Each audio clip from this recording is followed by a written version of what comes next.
We shall get started right away. My name is Andrew Otto. I'm the TRL team leader for updating RN31, and I want to welcome you all to this very important meeting. A special thanks to those attending at unsocial hours of the day, and for those who have made extra effort to be here. Thank you. Our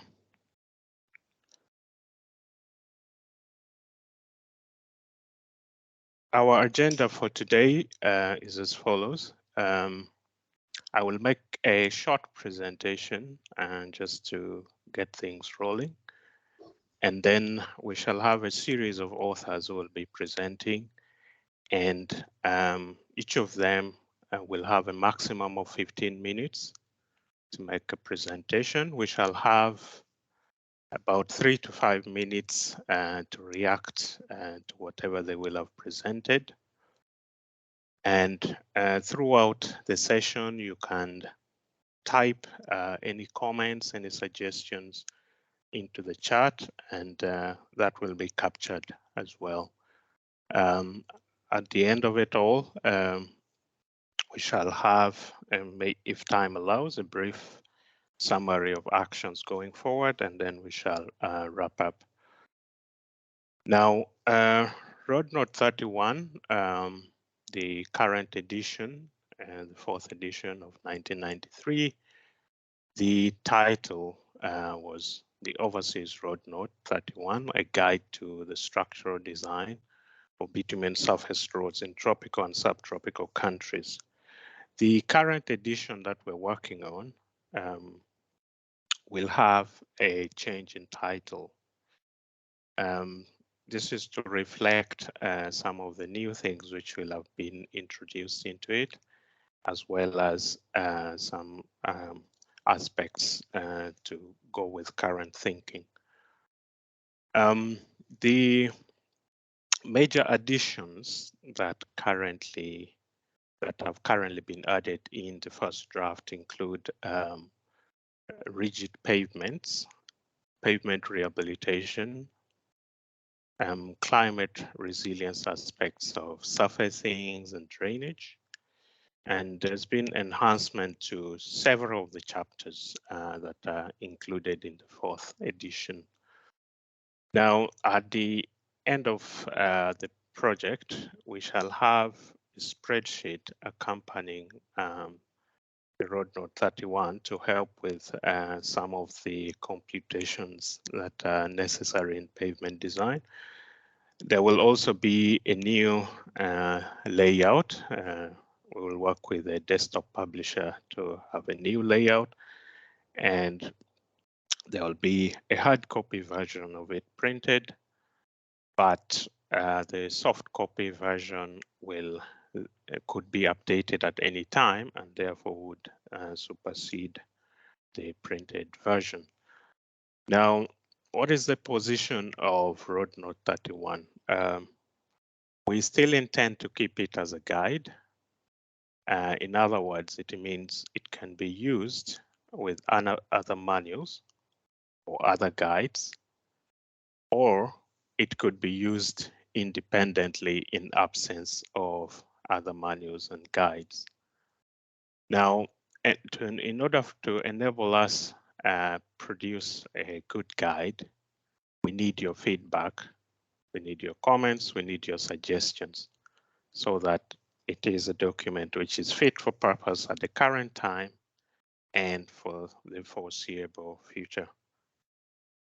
Now, through this process, we are being assisted by several institutions in getting the required information to update the RoadNote 31, and special acknowledgements go out to the Road Administration of Mozambique,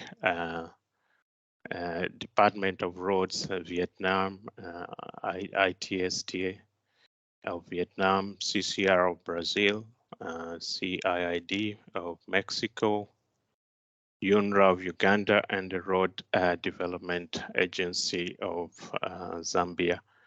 There have been also several individuals who have been instrumental in helping us through this process. They will all be duly acknowledged. We have also relied heavily on the Austroads guides to cover certain aspects. And we also acknowledge the presence of some of our colleagues from Australia. Thank you for attending at this time.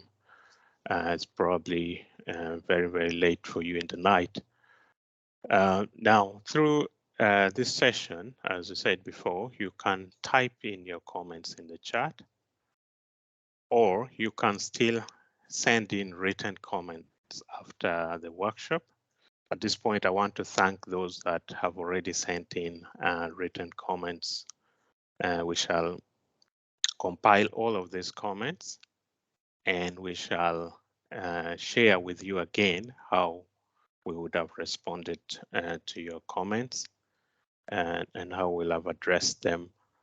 Some of the comments you make during this workshop will be addressed straight away by the responsible authors, and some will be carried away for further work. You can email your comments as well to my email shown on the screen up to the 27th of September. That would be the cutoff date. Now, in October, we shall have another workshop. It will be a shorter workshop of about 1 hour, targeting some of the information that we've got on pavement performance, the lessons that we will have learned from data that we are currently gathering and analyzing, and how we shall incorporate this in the final version of the RN31. So without much ado, I will share with you very briefly on the first substantial chapter, which is estimation of traffic design, which is chapter 2 in the draft. A major change or a major addition has been the values of the damage exponent. The fourth edition of Road Note 31 had only one value suggested, which I think was either 4 or 4.5. And since then, several studies have been undertaken on the damage exponent. So we have included several values that can be used for estimation of, for computation of the vehicle equivalence factors.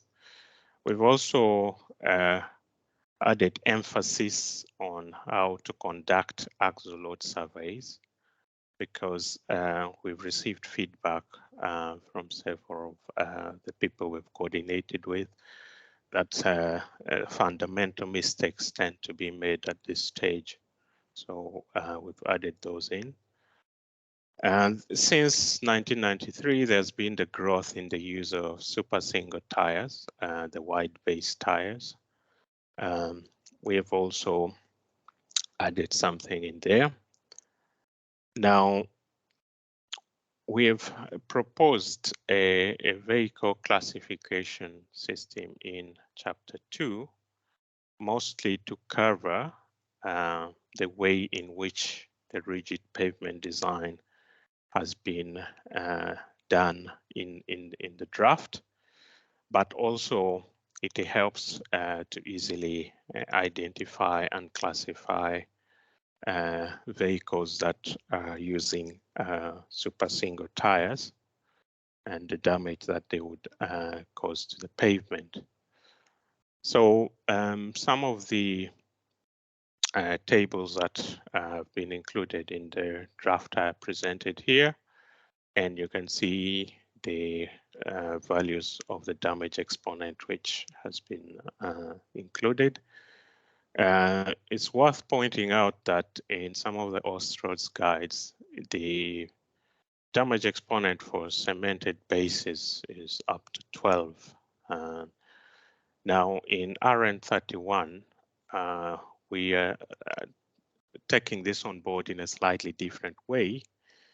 We intend to limit the use of cemented bases up to 10 mesa, or to replace the cemented bases above 10 mesa with emulsion treated bases that would incorporate also a proportion of cement. Now the table to the right is borrowed from the Austroads guide, and it shows the standard loads that would be used in computation of the vehicle equivalence factors that different vehicle classes would have. Particularly pointing out on the lower half of the table, the single axle with single tires, which attributed to the super singles or the wide base tires. As you can see, it's got the lowest standard axle values, which means the equivalent damage when the exponent is applied would be higher for this axle category or tire category. So again, this is taken from the Austroads guide and shortened. And this is how we've proposed to go ahead with dealing with super single tires. We've also received comments relating to overloaded axles and high tire pressures on how these should be considered in design. We are still debating amongst ourselves what could be the most economical way in which to go about with this.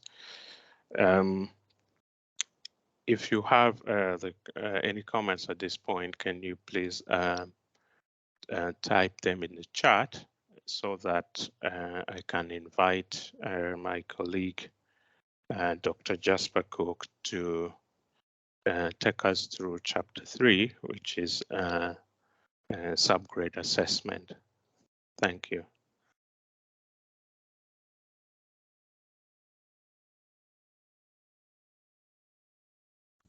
Right, I'm unmuted now. Great. Okay, good morning, good evening.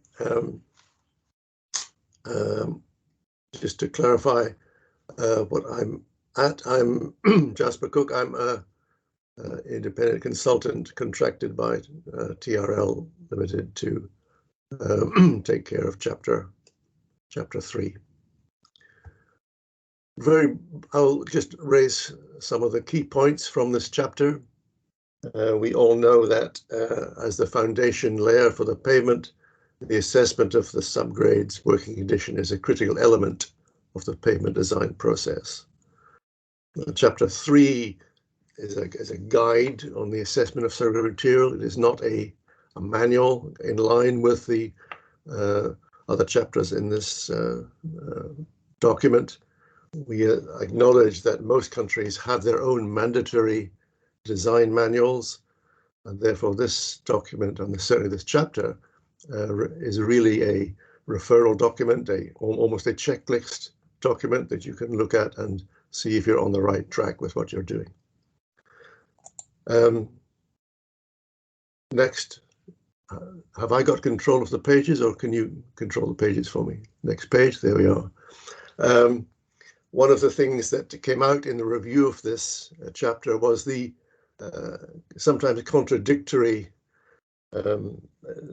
wording around subgrade and the subgrade parts, such as capping layer, in situ subgrade, etc. So we have concentrated on using the word foundation rather than subgrade, with a foundation made up of various subgrade materials, including capping layer, imported subgrade, or in situ subgrade. There is also some contradiction in the use of the words material depth and foundation depth between various countries. So again, we try to clarify that. Next slide, please. We acknowledge that the subgrade has to be, or the foundation has to be fit for purpose. And to do this, we need to identify those purposes and be clear what those purposes are. As a uniform load-bearing layer, platform for compaction, facilitating drainage, facilitating construction. But it has to work within a series of impacts, which we call the subgrade environment. And the chapter goes through all these list of impacts and assesses or invites the reader to assess these impacts in his or her assessment of the subgrade. So the combination of fitness for purpose and the subgrade environment gives you a framework for moving forward. Next slide, please. The chapter outlines the key elements of a foundation investigation, which of course will be complementary to the main project investigations. These won't be separate, they will be part of the main investigation. The general aims of the particular investigation will be a general ground model along the length of the alignment, which will indicate variations in soil rock profiles, a working condition of the foundation in terms of strength, usually CBR, the geotechnical properties of the proposed subgrade materials, identification of any weak materials or materials in the zone of influence, but also identify any problem materials that may be below the foundation, below the zone of influence, which will have an impact on the above foundation. Next slide, please. One point we have included in this document that wasn't in before was a clarification of the function of material depth or foundation depth and the proposed vertical alignment. The way that these react together has a great influence on whether or not you can use certain tools in your investigation. We've identified, quite simply, 3 key scenarios depending on where the alignment is with respect to the ground surface. And we illustrate this in the next diagram. Next slide, please. So you see here the 3 key scenarios. Scenario A is the simplest, where you actually just have the foundation sitting at or near the existing ground level, and your investigations there are valid for any probing or test pitting. However, if you move to scenario B, where you have the sub-base foundation sitting on an embankment, maybe several meters thick, then there are limits to what you can do in terms of probing and test pitting that will have relevance to the actual foundation. Again, moving to scenario C, where in fact you are in cutting, or the alignment is in cutting, you're sitting on top of that, maybe again several meters. There are limits as to the relevance of test pitting and probing, etc. And you need to know which scenario you're in, otherwise you're wasting your time and your money doing DCPs or test pitting. Next slide, please. We brought this together in a table looking at new alignments and existing alignments to indicate to the user where, for example, DCP CBR testing is appropriate and where it's a waste of time. Similarly with test pitting and sampling. So this is just a guide to planning your investigation or your assessment of the foundation materials. Next slide, please. So the foundation assessment, of course, is the essential element to this chapter.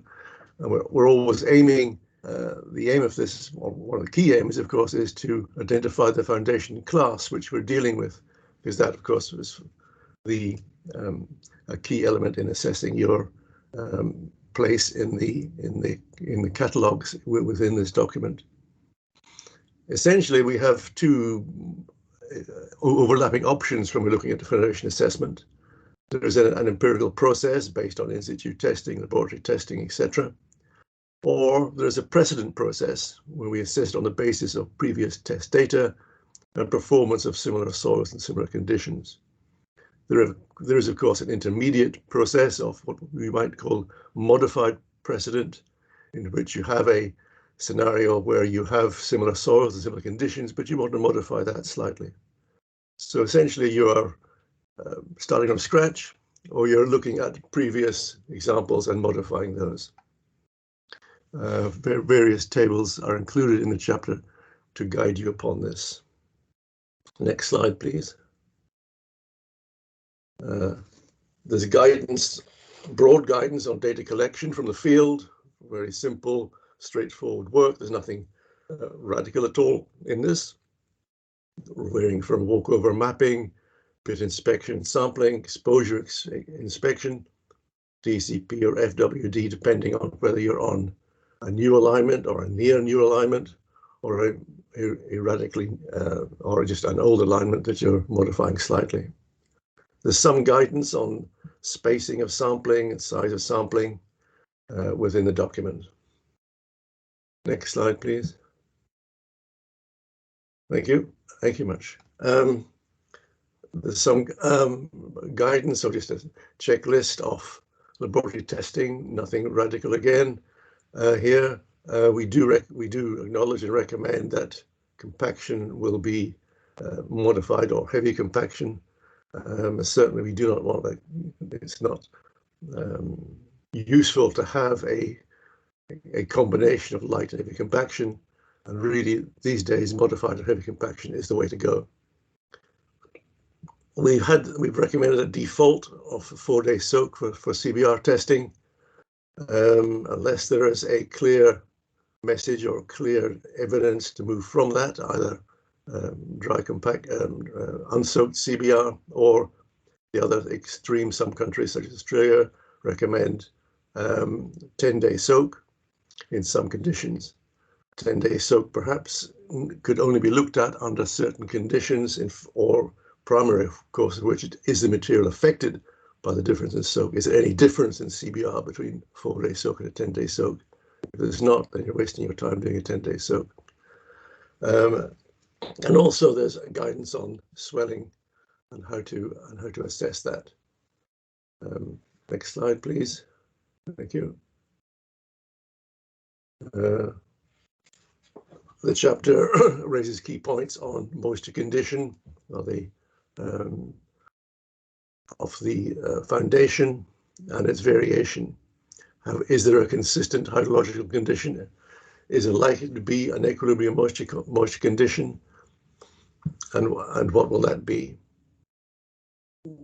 Given the nature of the document for tropical and subtropical countries, there is a reference to the impact of intense rainfall and its infiltration influence on the subgrade support.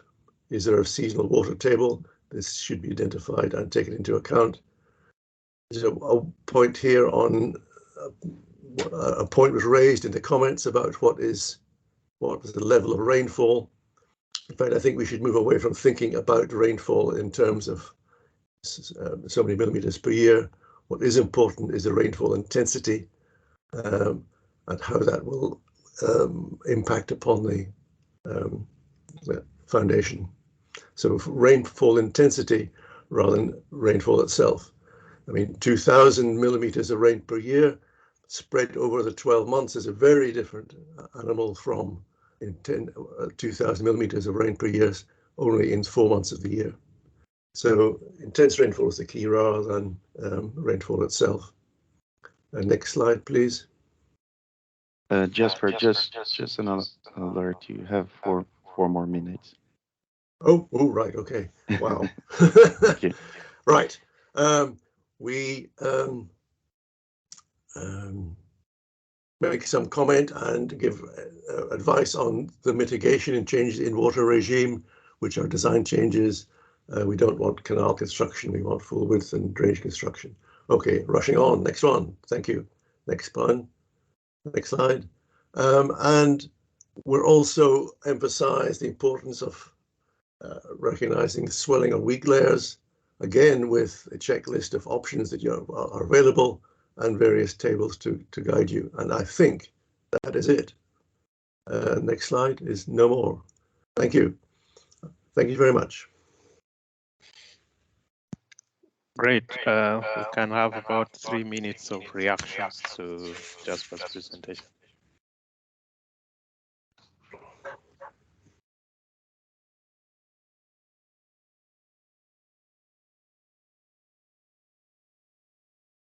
Mm-hmm.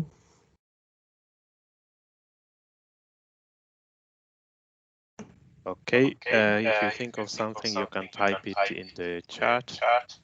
At the moment now, Sorry, Andrew. It's Bernard. Yeah, just a quick one. Thank you very much, Jasper. A very good presentation. Just one aspect. I mean, you mentioned that you covered as sort of the problem subgrades or problem foundations, as you would call them in the Newton. One particular aspect, and I would hope you're paying attention, sort of the consistent problem of impeded drainages, where you have a crust layer or whatever it is, it comes in different forms.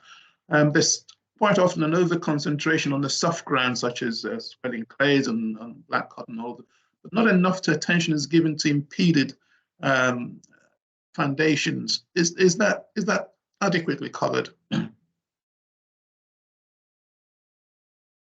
You're muted, I think. Can't hear you. Can't hear you, Jasper. You're muted, I think. Oh, there we go. Yes, I recognize that as an issue in that it is a design issue. I think we try to emphasize in the text the requirement for not to have block drainage, particularly this and the emphasis on full width design, making sure you have got drainage. I think one of the illustrations in the slide said that. Yeah, I will look through to make sure that it is fully covered, but I acknowledge that there is a problem in many cases with the design not acknowledging or not doing enough to prevent impeded drainage. Thank you. Okay, thank you. Okay, I think Dr. Manai, you better get on. If you have any other comments, please type them in the chat.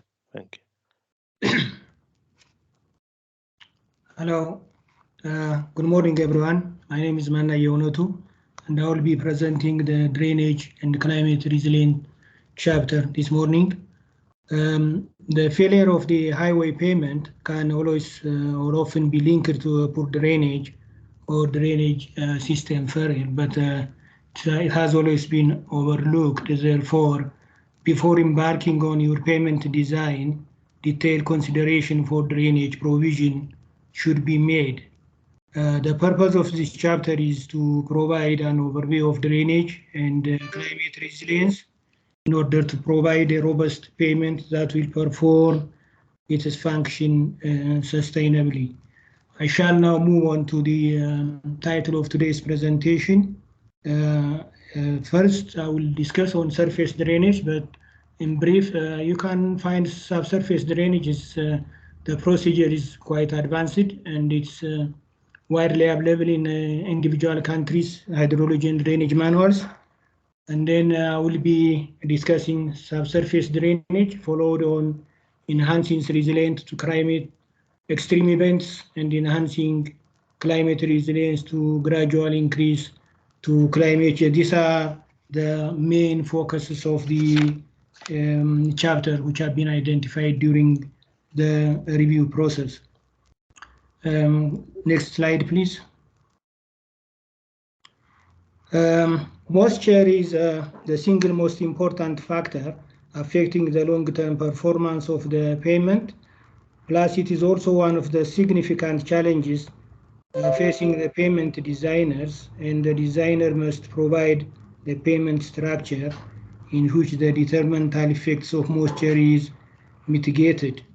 The purpose of the surface drainage is to keep the water away from the road, and it therefore includes aspects or elements of side ditches, culverts, meter drains, below ground pipes, surfacing, shoulder, cross drainage, and to some extent the road alignment itself. You do not want your road to be in this situation, the photo here demonstrates combined effects of traffic action and poor drainage affecting the road. You can clearly see from this photo that the side drain is completely covered by vegetation, and rainwater from the carriageway cannot drain easily, which ends up ponding on the road surface, which results in excessive potholing, and the road becomes inaccessible over time unless it is sealed and rehabilitated. Therefore, proper advice is being provided how to treat surface drainage in the guidance document. Next slide, please. Now, moving on to the internal and subsurface drainage. Despite an efficient and effective surface drainage system, there's always a chance for water to enter into the pavement layers. That can be as a result of infiltration through cracks or capillary action from the groundwater, through side drains, through surfacing, as discussed earlier. Therefore, surface drainage is concerned with the movement of water that enters the road pavement. The diagram here it shows a kind of construction arrangement for a subsurface drainage. If you have a permeable base as shown in number 3 and an impermeable shoulder as shown in number 4, you must always make sure that the shoulder is properly sealed. The reason for doing that is this is to prevent boxed in or trapped moisture in the lower pavement layer if water gets through unsealed edges of the shoulder or through the surfacing. Ideally, if you have to use this kind of construction, you have to provide drainage systems as illustrated in number 7. Next slide, please. The best approach in this kind of construction to avoid a boxed-in type of construction is to use the road base and the sub base that extends right up to the side drains as illustrated in number 8. And please note that the shoulder needs also to be sealed as shown in number 2. Next slide, please. We now move into enhancing resilience to climate change. This is the central point of this chapter. We know the drainage engineers or highway engineers are accustomed to designing road infrastructure for specific type of climate based on historical data. But the climate that we use to design drainage infrastructure is no longer fixed. Climate is changing, and the basic design based on historical pattern is no longer sufficient. Therefore, information on future climate change needs to be taken into account. The exact type and magnitude of future change can vary by geography, regions, and by the amount of global greenhouse gas emission. There are two phases of climate change. As we know, this is gradual increase and then the extreme weather event, which is a shock. So, for example, gradual climate change includes changes in the mean state of the climate or its variability for a long period of time, and warming of atmospheric leads to changes in the general trends of temperature and rainfall, which is critical for the road design. On another hand, the extreme weather usually is a strong weather which is rarely seen. For example, consecutive days of 100 degrees centigrade temperature, or 1 in 500, 1 in 1,000 year return period rainfall. Events such as floods or extreme drought, cold, etc. So these are needs to be treated individually, and which has been included in the chapter. Next slide, please. Now the question is how we're going to integrate climate change into a pavement design for both gradual climate change and extreme events. One of the mitigation measures for gradual events, for example, we can do an early assessment of climate change in the design process. For example, the engineers, climate scientists, hydrologists, geologists, and stakeholders should work together and consult to each other. I think the traditional procedure is the alignment engineer decides or fixes the alignment and then calls upon the hydrologist and the drainage engineer to analyze the hydrology and identify the size, location, and orientation of the hydraulic structures, which is not ideal procedure to follow. And then the other option is designing for future flexibility, for example, leaving extra space for future drainage infrastructures. The other issue which is missing is, I think, the policy issue, the drainage and the payment design policies. I think this has been now a document prepared by the Birmingham University as part of the HBT research project, which needs to be referred as part of the, that would be as part of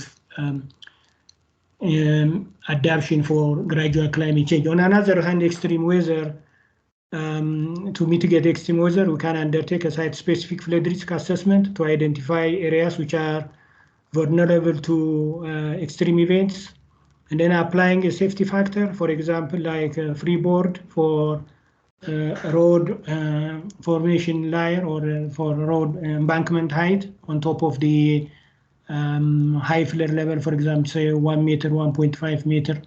And then considering long return period for exceptional events when designing hydraulic structures. For example, if you are designing a culvert 1 in 50 now for base climate, for current climate, you should consider designing it for 1 in 100 in the future. Otherwise, doing waterproof, using waterproof material or creating them to be waterproof, reducing the gradient of slope and taking into account the materials used. This type of mitigations can help. Next slide, please.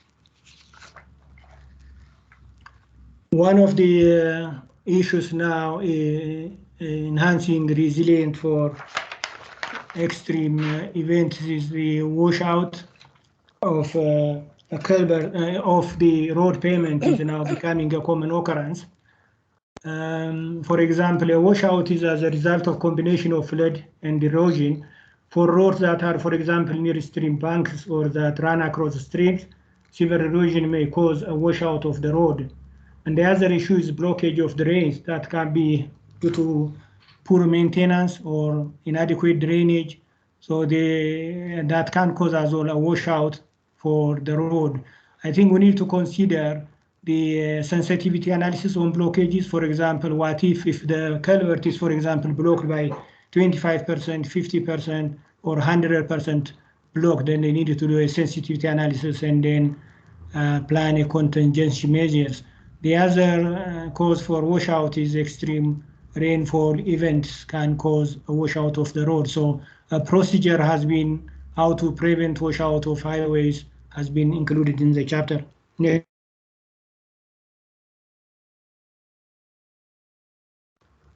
Now, one of the mitigations of extreme events includes Manaya, just one thing. You have 4 more minutes. Oh, okay. Now we can do various mitigation measures, including bank stabilization, increasing resistance to road structures, etc. Next slide, please.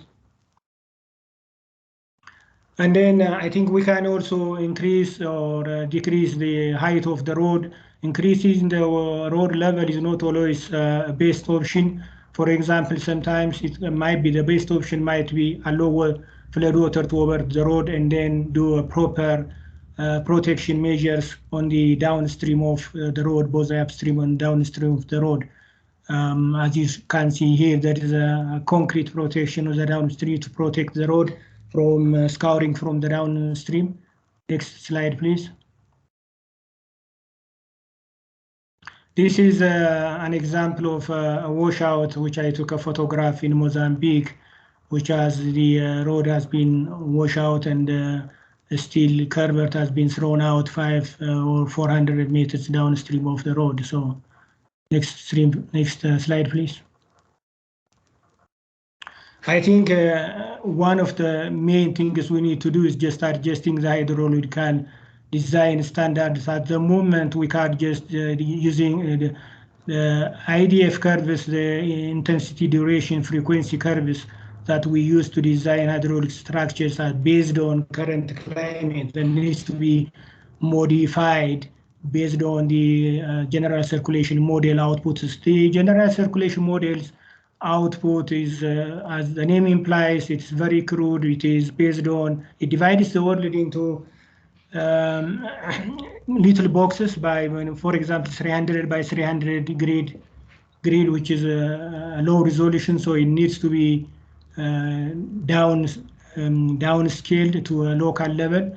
And then the table below shows the uplift based on the global circulation model result, for example, from UKCP project. The peak rainfall for short term 2019-2025 has been raised, uplifted by 5%, and then medium term 10%, and then moderate 20%, and then for a long term 30%. For peak rainfall, river flow, the same percentage has been raised, and the sea level rise by 10 centimeters, 15 centimeters, 25 centimeters, 30 centimeters, 35 centimeters. But if you don't want to do all these global modeling activities, you can uplift. The general consensus is to increase or uplift the intensity by rainfall intensity by 20%, and that has been recommended on the guidance. Next slide, please. Now, the other thing is to use sustainable drainage system as a mitigation measure for climate change. I think there is a difference between sustainable urban drainage system and sustainable drainage system. The traditional approach for road drainage is just to protect the road and remove the water by any means without taking a proper assessment for the local environment. So the sustainable drainage system is used in trunk roads. It's one of the requirements, for example, in highway England nowadays as part of the highway drainage system. So there are pervious pavement, swales, filter stripes, filter drains, detention basins, ponds, and wetlands. These are some of the sustainable drainage mechanisms that we need to use. So it reduces flooding, it also removes pollution, it introduces wildlife and plants, and it also introduces amenity. So it's quite critical to use it in the road drainage design, as part of road drainage design. Otherwise, it is now there's a strange legislation on the environment, and dumping the untreated water into the water courses will be acceptable in the future. Next slide, please. This is one of the examples of infiltration basin that you can drain the water into infiltration basin. So it traps the pollution and also safely drain the water into the neighboring water course without pollution and the local environment. Next slide, please. Another issue is capillary rise affecting the basement when you are designing a road in swampy areas. So it's one of the mechanisms to control capillary rise is by using granular layer. You can put a granular layer to arrest the capillary rise and use filter materials on the field like French drain so that the water can move both sides.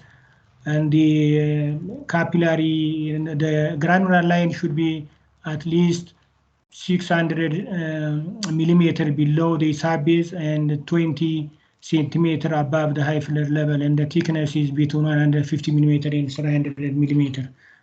Next slide, please. The other issue is drainage on sloping areas and mountainous regions, and one of the issues is seepage flow. If you have both ground surface and impervious layers sloping towards the road, seepage flow is likely to reach the road, and you can provide a side drain with a perforated pipe along with the cross drainage so that you can decrease the seepage line below the subbase. Next slide, please. This is one example of lack of interceptor ditch or intercepting mechanisms in sloping areas. where surface runoff along with debris reaching the road surface, blocking the ditch, and eventually the water runs across the road and creates erosion. So it needs to be provided with proper mechanisms. Next slide, please. This will bring my presentation to an end. Thank you for listening. Yeah, I think there is a question in the chat. Let me try to get to it.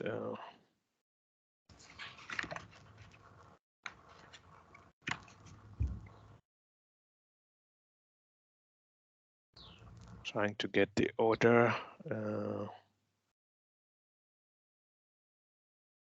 Okay, I think the first one is says, from a climate change point of view, has there been changes to the storm return periods?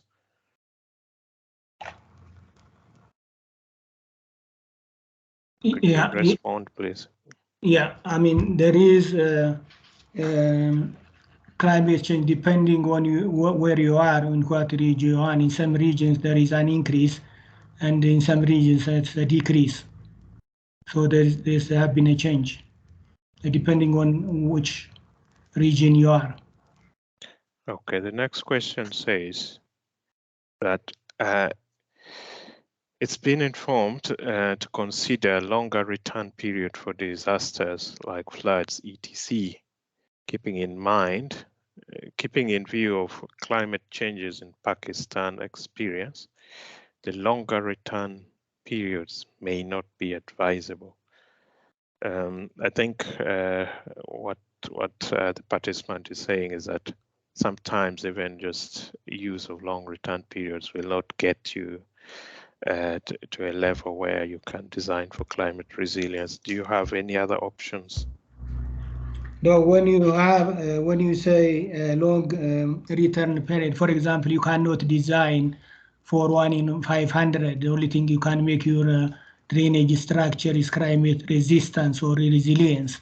So you allow the road to flood and then cannot be damaged by using, the waterproof materials, or you can easily repair it because it's a rare event.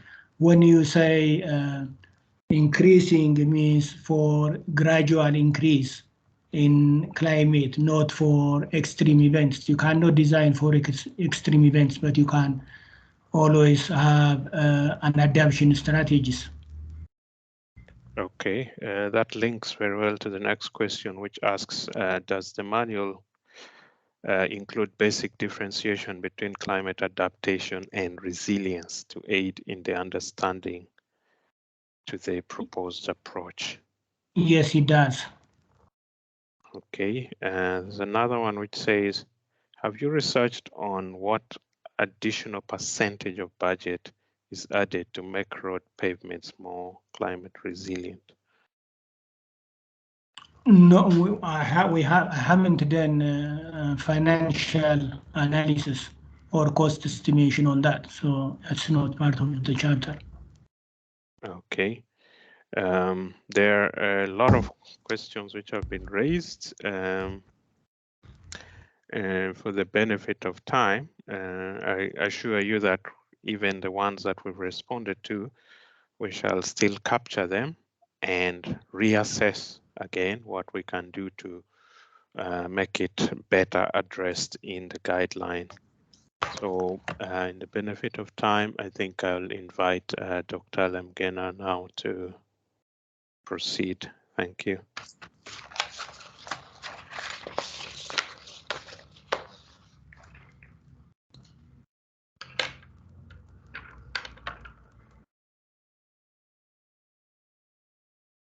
Are you there, Dr. Lemgena?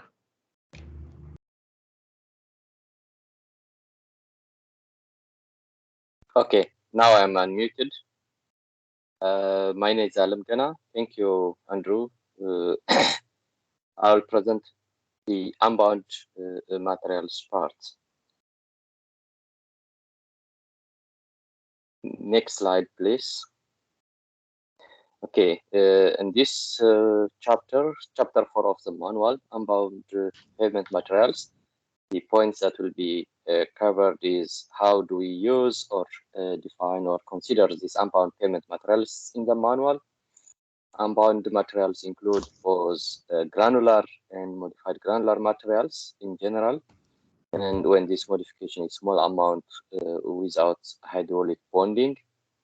And this selection of those unbound materials in pavement layers and how to use in road pavements is incorporated, illustrated as part of the updating the manual.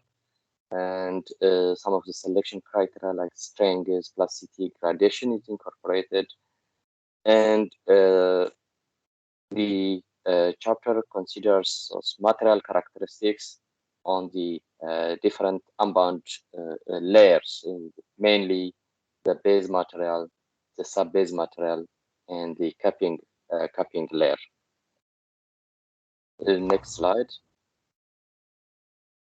So the chapter starts with the class of unbound materials as a general introduction, and each material layer is described.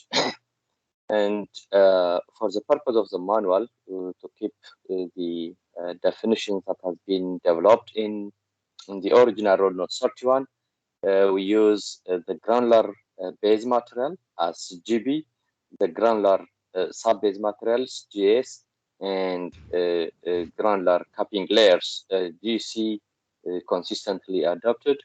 Well, some adjustment or amendments have been made in some of those definitions, even though most of them are similar to the original Road Note 31.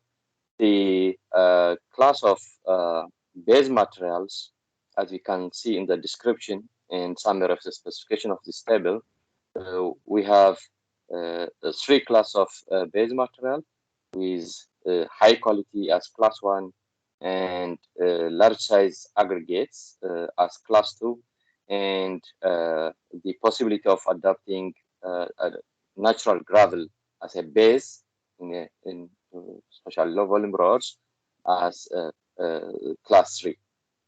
And on the GB2 or class 2, the large size aggregates, it's the original manual, it's mainly about the dry and water-bound macadam. And in this manual, we try to introduce other large size aggregates road bases. Next slide. And sorry, similarly to the previous table, the sub-base materials has been only one class or as a specification. In this update, we try to provide to group or categorize very good sub-base material, and the standard sub-base material are class 1 and class 2. Okay, when you come to the description of each granular layers or unbound pavement layers, from next to the subgrades that have been illustrated in the previous chapter is the capping layer, which its purpose is known to provide the as a platform, so the upper layers, and to cover weak subgrade strengths or improve weak subgrade strengths. And in some cases, we introduce capping layers to substitute the thickness of subbase, especially to make use of locally available materials. And the specification, similar to the existing manual, a minimum strength is provided as 15% CBR. And we have, in addition to the strengths, we need to also confirm that its capability of not only the long-term strengths, but also the supporting capacity of the construction traffic is one of the requirements for the capping layer without excessive deformation or rubbling. Next slide. Yeah, sorry, Dr. Manaya, you can please, in the meantime, be responding to some comments in the chat so that, yeah. In the subbase layer, as I mentioned in the when you describe the table, the granular subbase can be classed into two. In order to make use of in some places abundantly available very good quality of granular material, which the minimum requirement for CBR can be exceeded to some extent, then we consider class 1 sub-base material, which we can be used this as this class of sub-base material when there is a high quality of granular material, or in the absence of a good granular material, we use also crushed aggregates or crushed runs as a sub-base material with a relatively weak quality, crushed rocks, which can be grouped as class 1. So the sub-base layer or unbound materials which can be used as sub-base layer in this manual considers graded crushed rock, high standard natural gravel and recycled materials as class 1, and those natural gravel or recycled materials can also be as class 2. Next. When we say recycled material, we describe to be used as unbound materials mainly as a sub-base as well as base materials, which can be sourced from different recycling, but mainly when you recycle the pavement materials and concrete aggregates. So we try to give a brief explanations and concepts on recycle concepts for unbound recycled materials. So when we recycle some of the pavement materials, even road asphalt pavements or hot mix asphalts, and we can use as unbound recycled material depending on the blend ratio and blend with other unbound materials.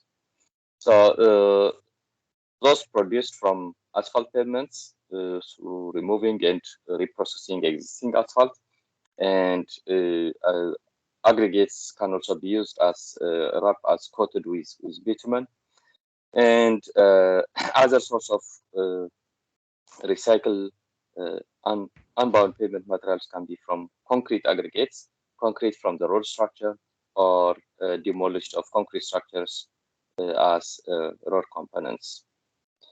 Well, most of those sources are more coated with cementous paste or cementous materials, which affects also our unbound material moisture absorption capacity, in contrast to the aggregates in the wrap, which they reduced the moisture absorption. So unbound recycled materials, where their enduring properties, including gradation, bearing capacity, compacted density, are very important, similar to the granular general granular materials. Next slide.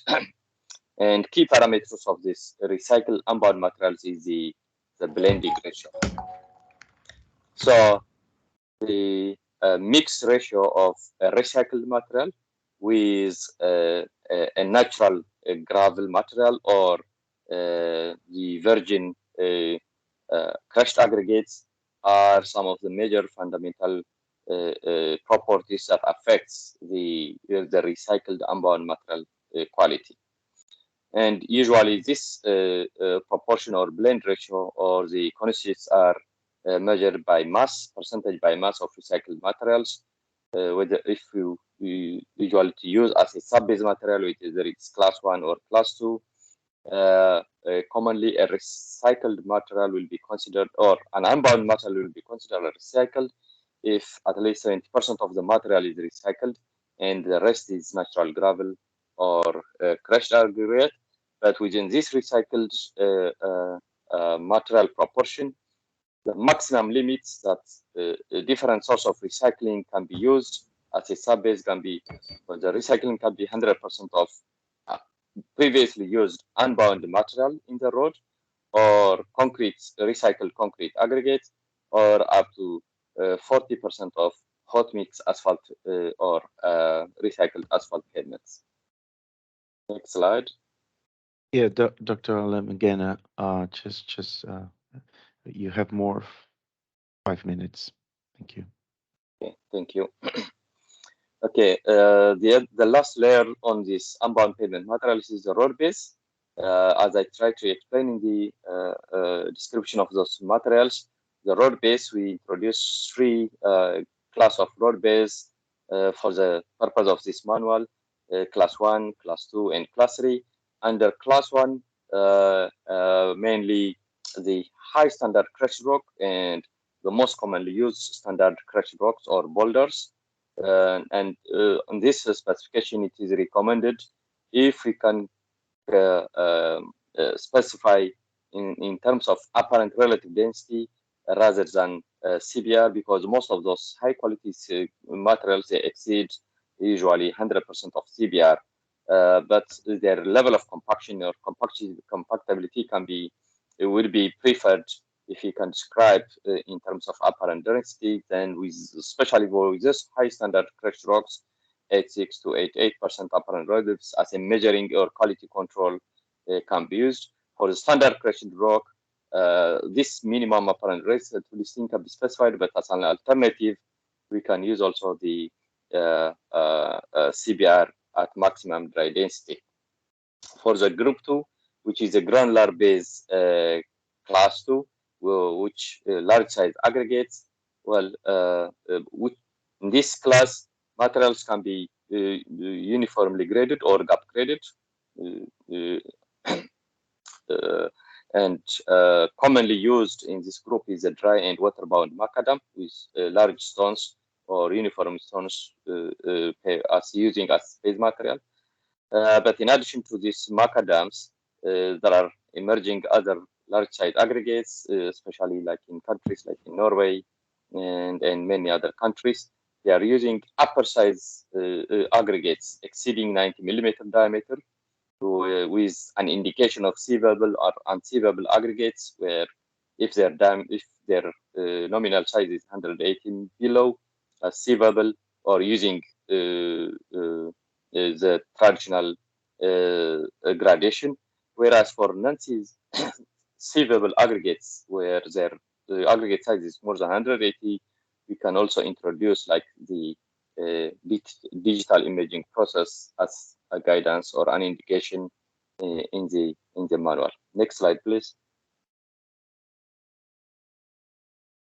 The third category is natural gravel, which can be laterites or river gravels, other transporter gravels, which can be used, or weather rocks as granular base. Well, this has to be limited to low volume roads with a limited traffic design.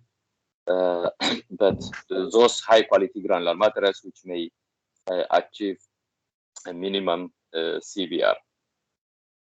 The other components in this recycled unbound based is in this road base are the recycled material, similar to the sub base. Those recycled unbound based recycled material from concrete aggregate as well as asphalt pavement can be used also in the base layer, but mainly recommended for those lower part of the design traffic where their design traffic load is not exceeding 3 MESA or millions of equivalent standard axle load. Next slide. Similar to the sub-base, again, the blend ratio for those base materials is also very important, and the conventional aggregates need to be provided aggregate bearing capacity similar to that, and can be determined from laboratory testing what maximum ratio of recycle can be mixed with natural aggregates, and the proportion of the blend for CBR more than 80% of recycled to achieve a CBR of 80%, and can be used as recycled class of 1 or 2, whereas we can accommodate up to 60, 65 for in case of recycled materials to be used as a class 3 road base. And similar blend of 70% of recycled is accepted. And this 70% of recycled at its maximum limit when it is asphalt pavement is reduced to 20 because of the stiffness or the bearing capacity or with asphalt layer or highly aggregate coated can be lower, so limited to 20 and 30. Next slide. The other concept that's introduced in this manual, which is not in the part of the previous manual, is a resilient modulus, or as an indicative for those who want to use mechanistic empirical design method as an alternative. Well, we know that most pavements in tropics and subtropics, the main structural element is those unbound granular materials, due to, for economical reasons, that the asphalt is very thin, either surface dressing. So the proper understanding and characterization of their fundamental behavior of those materials will be important, and to predict the pavement response and to use as a stress strain input in the analytical design. As you can see, the stress strain, if you click next slide, when you use mechanistic empirical method, we are introducing that how the stress and strain are related to these unbound materials in similar to the other commonly used characteristics. Next slide. So what we introduced here as essential part of the mechanistic design approach is the resilient modulus. There are other many parameters, but the resilient modulus, or which replace the elastic modulus for in case of unbound materials, is theoretically the ratio of this levator stress to the strain, which can be directly measured as a track So this is the manual tries to define in theoretical concepts, but not necessarily mean that every designer has to use triaxial cell. There are many other indirect measurements that use to measure this modulus or resilient modulus in the field, in the laboratory, using field equipment like falling wedge deflectometer and others. But most of those stiffness modulus are sensitive to stress level, moisture, and dry density, so we need to reflect this. Those brief concepts have been included in this manual. Next slide. I think the factors that affect those modulus has also been illustrated, how much they can affect the granular materials when we change in those material parameters. Like with those coarse aggregates, the more the coarser the aggregate, more the dense aggregate, and more compact moisture content, how it can affect the in terms of resilient modulus is illustrated. Next. And the manual tries to provide some suggested range or permittive values for the sub-base and base materials, whereas for capping granular materials, as those resilient modulus or stiffness modulus is highly dependent on the supporting layer, how hard the foundation layer is. So it can be estimated from the thickness of the layer and the effective modulus of the subgrade layer or the supporting layer, whereas suggestions for broad and base are provided in the last slide of this presentation on the next table. These are provided in the manual, and for those different material classes or described in the base, sub-base, and capping layer, as well as a different range of that a designer can assume is illustrated, but further research and other are required. Thank you very much. Okay, I think there's a couple of questions in the chat for you. Just trying to get to it.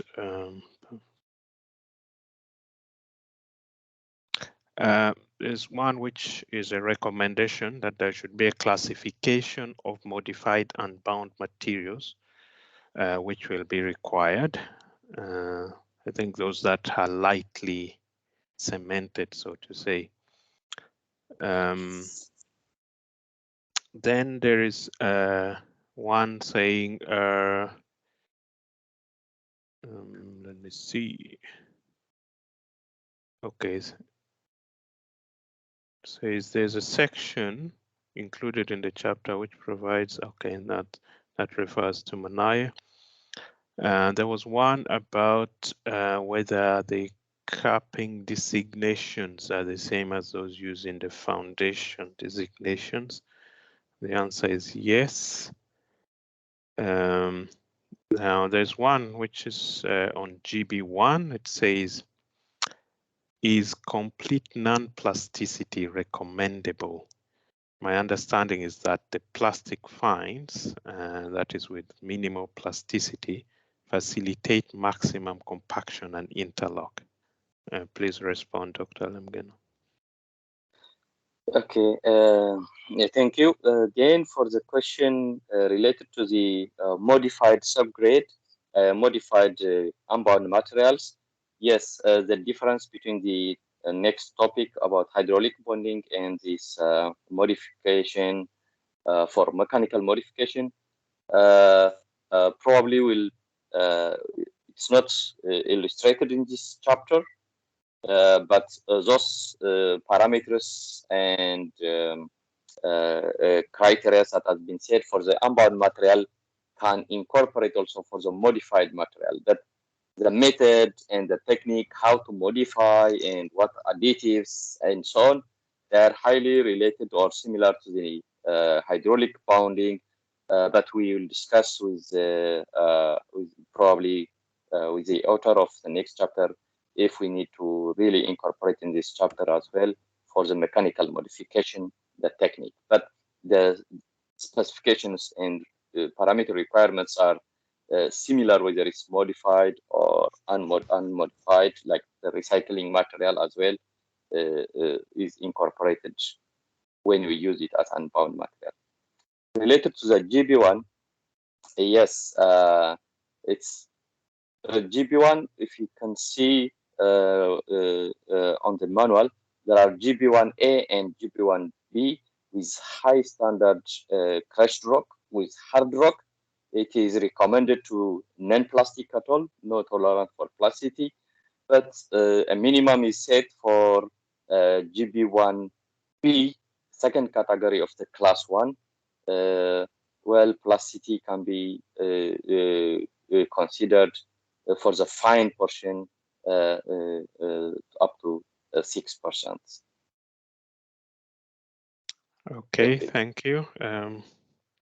Let's move on. And Dr. Helen, if you're there, please join. And there's already a question which has been typed for you relating to rutting, which you will address after. Okay, thanks, Andrew. I'm hoping I might address the question as we actually go through the slide content anyway. So if we can just pass to the next slide, please. Smashing, thank you. Okay, so this chapter provides guidance on the selection, specification and use of bitumen-bound mixtures. As it says on the slide, bituminous-bound materials refers to manufactured materials through an asphalt mixing plant, which is normally comprising aggregate, bituminous binder and a filler. So in the interest of time, I'm just going to give you a high-level summary of what's new within the chapter. So if we can move to the next slide, please. Okay, so just starting with the constituents. Clearly natural aggregates are a big feature, but we've also included reclaimed asphalt this time around. It's a material that's been increasingly used as an alternative to natural aggregates in all layers of the pavement, as we've already heard. A procedure's already been developed to design mixtures incorporating reclaimed asphalt planings to be equivalent with those, comparable with the natural aggregates. That's outlined in TRL Roadnote 43. So we have signposted other documents within this guidance. So I think that's the first thing to note. Secondly, specifications for aggregates that are similar to those for granular road bases are already covered in Chapter 4. When we're looking at the binders, straight run non-modified bituminous binders are just updated, whereas the polymer modified binder section is added in as a new section.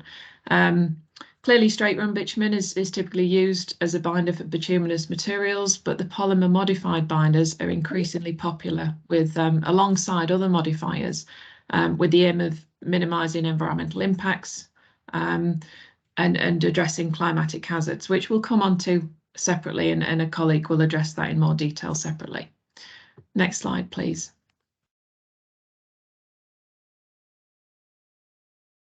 Thank you. So one of the most critical layers in the pavement, clearly it's got to be the surfacing, and it requires the highest quality material necessary. For this layer to perform, we've got to think about having a high resistance to deformation, fatigue, environmental degradation. We need sufficient stiffness to reduce the stresses to underlying layers, prevent the ingress of water and air, and be able to achieve really good compaction during the construction. So for that to happen, we need good workability. And it's vital that we actually understand the local conditions, climate and traffic prior to design to have all of this working to create a mixture that's suitable. So it really is about getting that balance right. So moving on with the mixtures, we're just to sort of unpick some of the ones that are covered within this guidance. If we can move to the next slide, please, Andrew. Asphaltic concrete is a key material that we've included. Certainly the addition of EME2, which some of you are probably well aware of.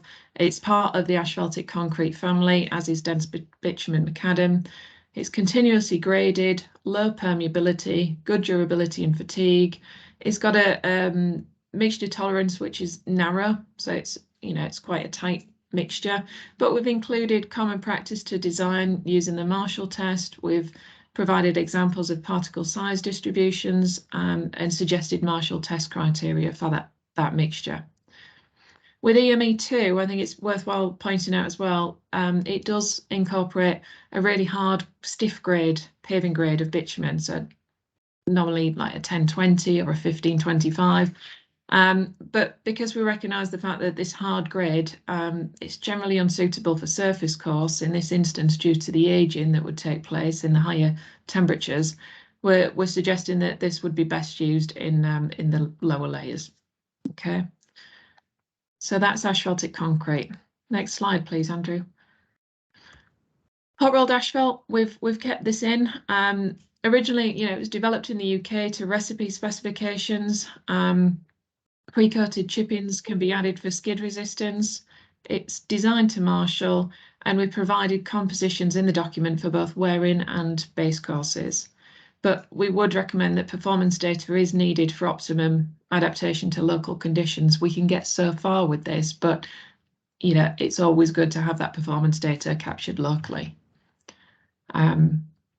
We can just move on, Andrew. And a new area that we've included is thinner layers. So generally these would incorporate polymer modified binders to reduce binder drainage, provide more durable mixtures. But I think it's really important that we do emphasize the fact that these are difficult to construct consistently well. Not just construct, but consistently. They can become prone to segregation, and if poorly compacted, you can end up with interconnected voids and slightly porous material. So there is a word of caution with these. So while a relatively sort of coarse, thin asphalt mixture could be more rut resistant, some of the associated problems could outweigh the possible advantages, especially if you're constructing over a granular base. So yes, we put that in, but I think it's important to highlight, some of the sensitivities around those mixtures. Next slide, please, Andrew. Okay, so stone mastic asphalt, again, a new addition, originally developed in Germany for use with studded tyres.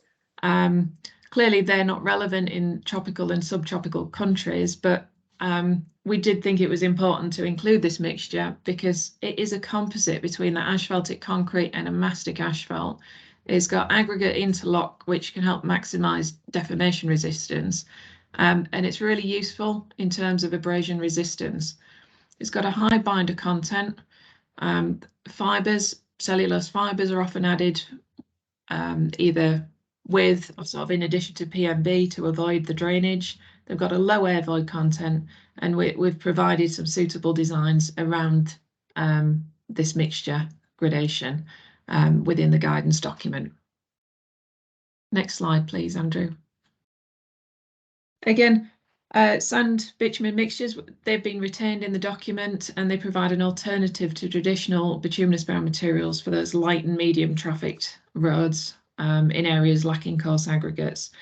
Design criteria again is presented for road-based materials, but what I'd like to do is just move on to the next slide, where we have another new addition of reduced temperature mixtures. This is a really, I guess, fast developing area within the industry. We provided full definition of the mixtures, whether it's hot mix, warm mix, half warm, cold, because they've all got their own sort of temperature categories now. The use of the lower temperature mixtures has potential for reducing the carbon footprint and energy requirement of the mixtures, and we've provided the categories and outlined those in some more detail within the document.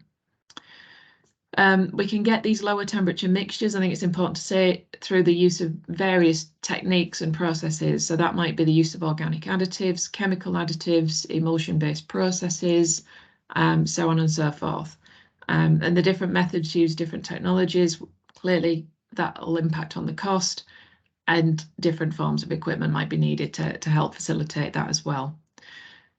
Lower temperature mixtures, generally they're only considered successful if they replicate the long-term performance of the hot mixtures. So gathering that performance data as we go is really crucial to understanding how these work in your local area. They offer benefits in terms of improved health and safety during the lay-in, and they can actually improve site productivity. So that's a really interesting new development. Next slide, please, Andrew.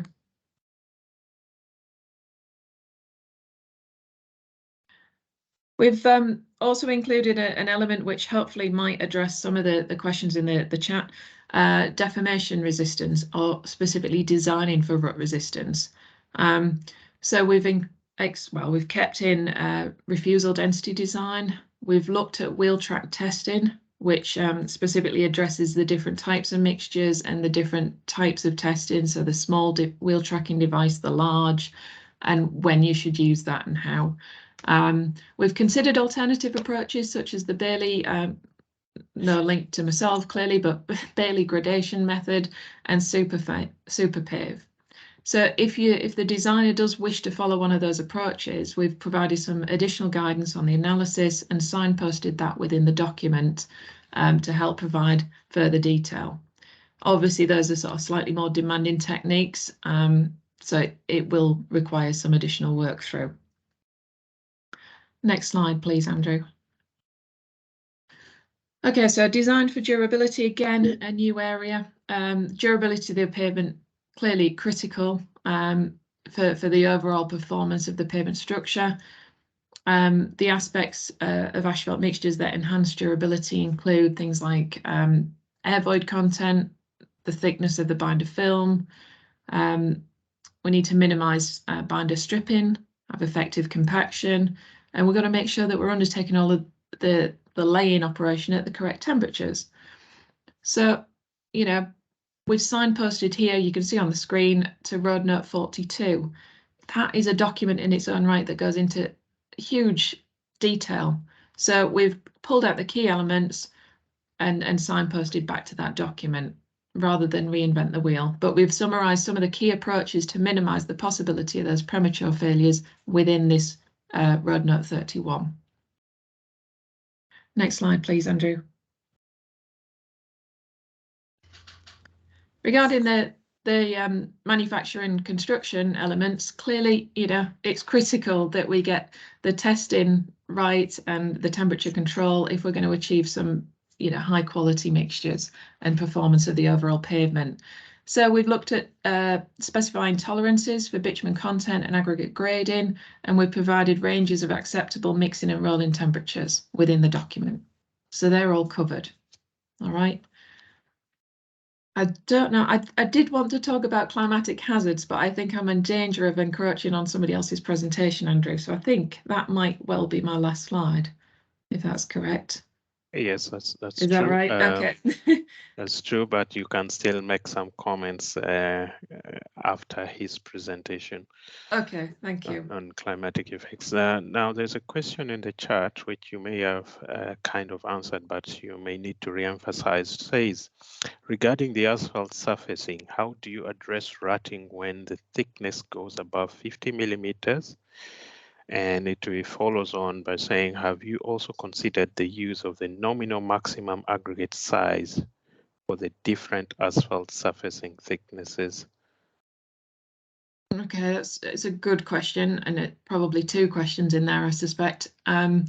So regarding the wheel track, sort of the testing element, as I've mentioned already, we have covered the different mix types with various lab test equipment at various different temperatures. So we've addressed elements of the test inside within the document.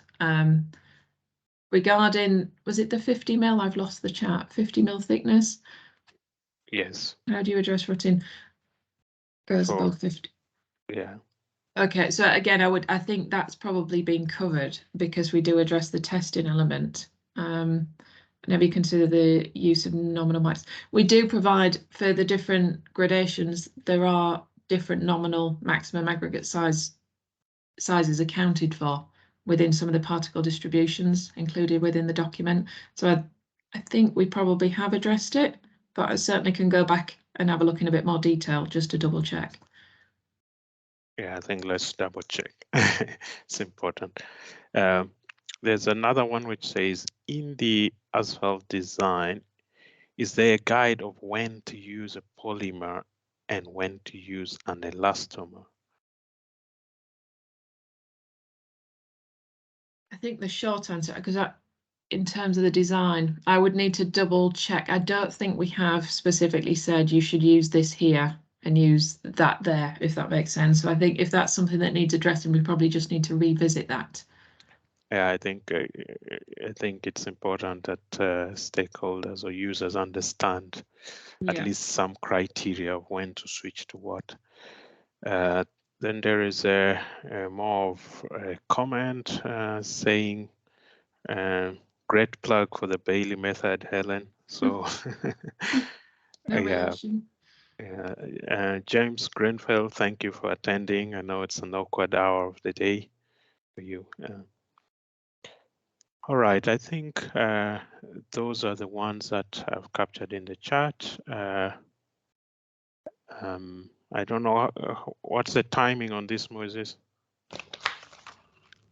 Yeah, we still have 3 more minutes for questions and answers. Somebody has one that they want to air out. Just unmute and speak. Otherwise, Dr. Towns, you should be next.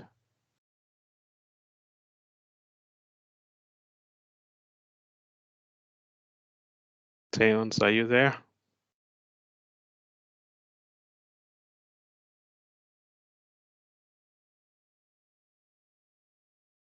I don't think Towns is on. Is he on?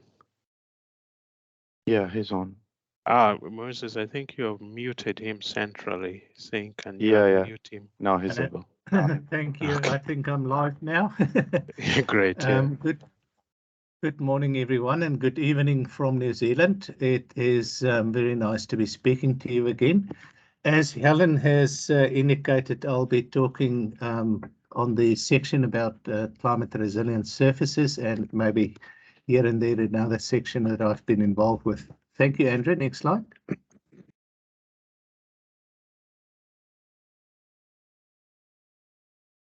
So in the guideline, we have provided a little bit of an explanation in terms of the typical climatic impacts that we experience on surfaces in particular.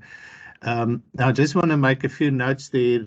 It is sometimes quite difficult to separate the performance of the surfaces and the performance of the pavements, so they do work in tandem.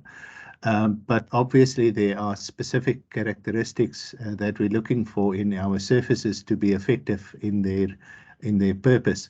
So from that perspective, we've looked at the impact, or we presented the impact on the road surfaces, looked a little bit at the characteristics that we require to address those impacts, and then listed some potential technologies for those. In most of the cases, I think the traditional surfacing technologies could be still appropriate in many respects. However, it is also a case that specific technologies that worked yesterday may need to change into the future. So there needs to be a little bit of thinking what is fit for purpose. For example, there in the middle, if you look at trying to prevent water ingress through the surface, your obvious solution there is to go to a surface that's a little bit more watertight. For example, instead of using a chip seal surface, maybe look at something like an asphalt surface or even a cape seal that is going to provide a little bit less permeability. So we've presented, and this is just some examples. This table is quite comprehensive in the guideline, but really guiding the user to technologies to address certain impacts. The one that we focus on most was looking at warm climates, and I think there we have presented quite a bit more. Next slide, please, Andrew.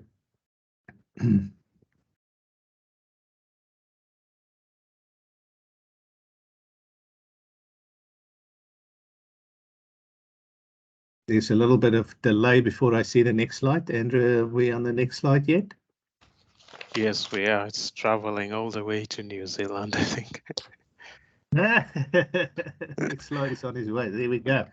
Okay, so in terms of heat-resistant surfaces, we've presented the epoxy-modified asphalts and chip seals. It is not a new technology. It has been traditionally used on bridge decks. I think in the literature mentioned a case study of the bridge in San Francisco that had epoxy modified asphalt on for more than 50 years. Some of the recent work in New Zealand and also in the Netherlands looked at this technology in a more standard application on road surfaces. In particular, the Netherlands has done quite a bit of work on asphalt, epoxy modified asphalt surfaces. And in New Zealand, given the thin surfaces that we use in New Zealand, looked at introducing epoxy modification into our bitumen binders. What you can expect from that, of course, is more resistant to extreme temperatures. As a result, there's also less oxidation taking place.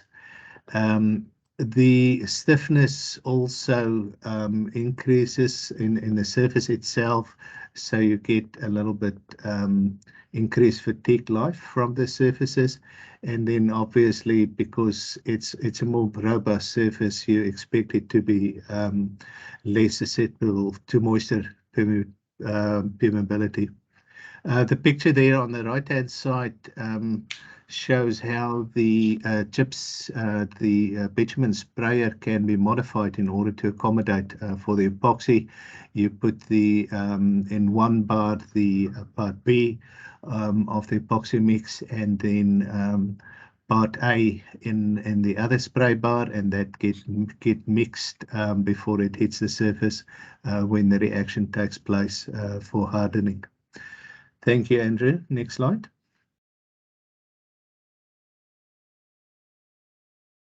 In terms of the design guides and the standards that we provided, for most cases, the designs are not significantly altered.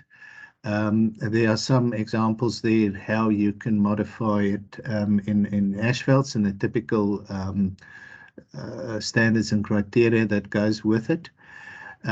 Also, in order to establish the minimum epoxy modified bitumen content, it's advised to look at the indirect tensile stress, or maybe the four-point bending stiffness and fatigue test.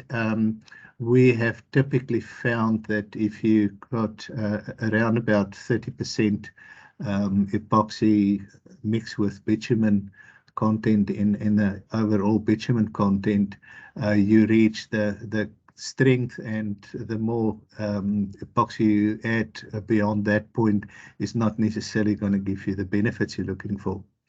The same with the chip seals, so it follows the traditional design procedures that is within the Road Note 3.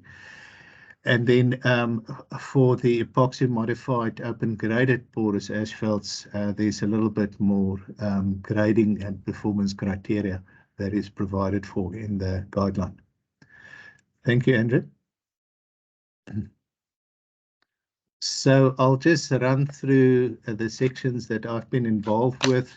The next one is looking at the economic considerations and economic calculations as part of our design process. Thank you, Andrew. And it's really the standard processes has been documented. That gives you the table of contents. So it looks at the key inputs, the life cycle cost analysis principles are presented. It then also gives you a little bit of the a range of the economic analysis tools and decision criteria. So when do you use typically a internal rate of return versus a cost benefit ratio and those sort of things.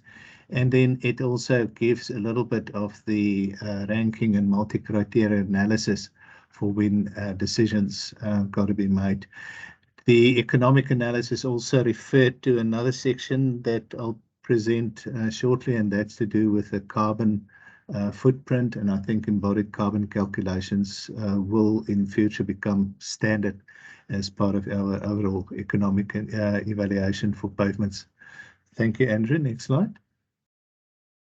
So then looking at section 13.1, the embodied carbon emissions. So for this part, obviously we only focus on the embodied carbon, which is the carbon associated with the materials and also the construction processes, and exclude the vehicle carbon emissions.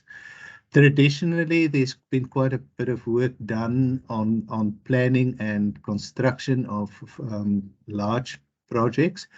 But I think what is becoming quite standard these days is understanding the operations and maintenance emissions that takes place. And that could be sometimes substantially more compared to the original construction of the road pavements and surfaces. And then also not forgetting the end of life conditions and exactly what carbon is associated with those stages. Thank you, Andrew. Next slide. So what has been provided in the guideline is strong background and principles around embodied carbon emissions. It introduces the types and the sources of emissions, and then give a little bit of an introduction to some of the most widely used footprint calculation rating tools that's available, and also give the user a little bit of or the reader a little bit of a feeling in terms of the numbers that can be expected.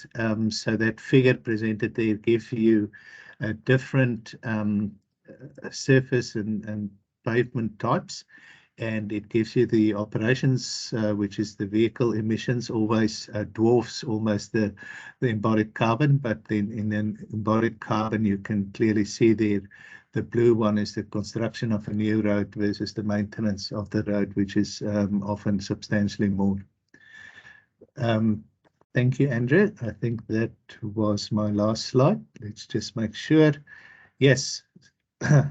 So those are the sections that that I've covered in my section. Okay. There are some questions in the chat. One of them is asking what temperature range is extreme temperature categorized? Right. That is a good question. I think, and Helen can help me here, but often what you have got issues with is in climates where there's quite a significant variation between your colder temperatures and then heating up. Extreme temperatures often refers to the, let's say, the top 5% hot days during your summer.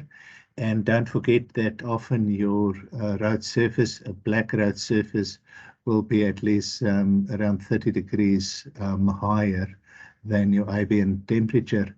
So if you reach in the order of 35 to 40 degrees Celsius ambient temperature, you're looking at 70 degrees around for your bitumen. So for those ones, you do need to have a consideration for more temperature resistant surfaces.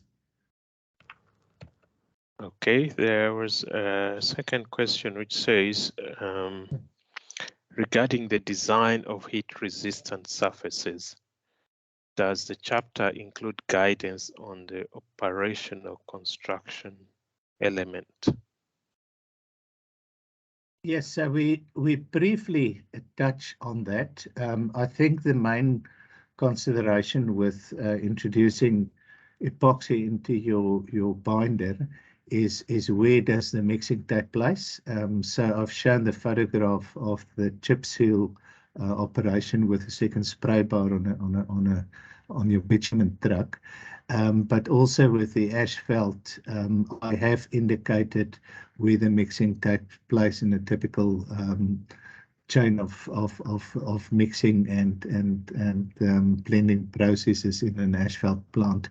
In terms of the construction itself, it was decided that this guideline wouldn't go into too much detail on the physical construction, but again, there the physical construction does not differ so much from traditional construction methods. Okay, thank you. Helen, I think you are trying to comment something in the chat. Maybe you can speak out. Yeah, I didn't want to interrupt. It was just to say that the extreme temperatures, just to add, it was really more about the impacts on the road surfaces. There is a nice table in the document that outlines the impacts that can be expected from some of these extremes, whilst it doesn't necessarily give you a number that says this will be extreme for your country. It does highlight some of the impacts that you can expect to see. So I don't know if that's helpful, just as an addition. Thank you, Helen. Okay. There was a question that was rather a challenge that was emailed to me by one of the stakeholders. It's a bit philosophical and we have to think about it. The person asks what alternatives we have in mind, given that with a move to alternative fuels, there'll be a reduction in bitumen quantity production and perhaps quality. And at the same time, there will be restrictions on manufacture of cement because of greenhouse gas emissions. So the question is, what alternatives do we have in mind to continue providing sustainable roads? That is an excellent comment, and I think the entire sector is challenged with that.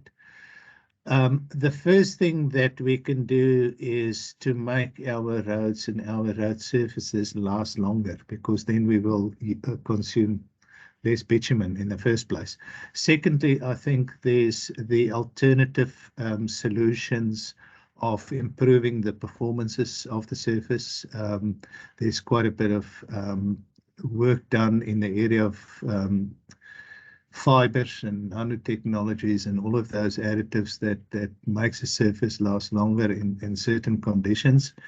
I am aware of some work around the world that's looking at alternatives to bitumen, looking at completely different type of materials, and I think that's ongoing work. Obviously, none of that is standard practice yet and is included into the guideline, but still a very good consideration for the research going forward.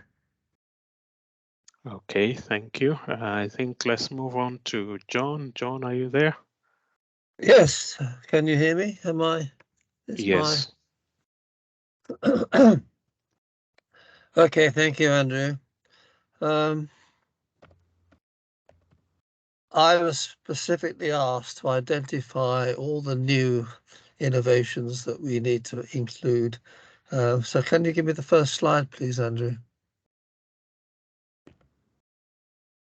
Major advances in understanding pavement behaviour. Well, thank you very much, Helen, for your excellent presentation. The only thing that worries me a little bit about that is there's a lot of asphalt mixes that you talked about, and some of them have not necessarily been fully tested in all the environments we would want. And so there's still a lot of research to be done.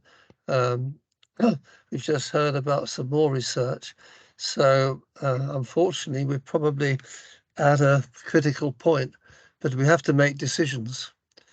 So let's start with the first one. How pavements deteriorate. I've called it the paradigm shift. Most of you have probably read about this. We have discovered in the past 20 years that pavements don't necessarily deteriorate in the way that people used to think.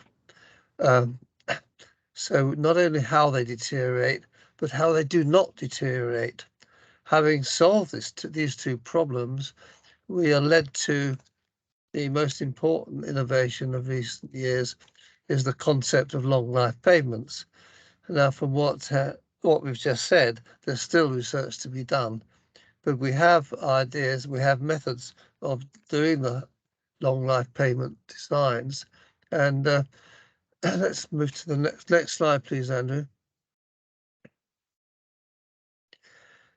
Principle new, I can't read the top of that. What does it say? Deterioration in road design for high traffic level is primarily, underline that word, it's not always, but primarily caused by bitumen aging, which results in top-down cracking. We have investigated many dozens of roads where this is the main cause of failure. And despite the innovations that Helen has talked about, there are lots of options that haven't even been tried, and obviously there's still research to be done. The deterioration is initially restricted to surfacings. Although obviously the pavement is designed to protect the subgrade, in our investigations over the last 20 years, failure at subgrade level is actually quite rare. The other key advance, if you like, is that it's been discovered that above about 80 million standard axles, there is almost no benefit obtained by increasing the pavement thickness. This is fairly controversial because the long life pavement group, if you like, there are two schools of thought. There's the UK designs from Mike Nunn and company that seems to indicate that you need a very thick asphalt surface.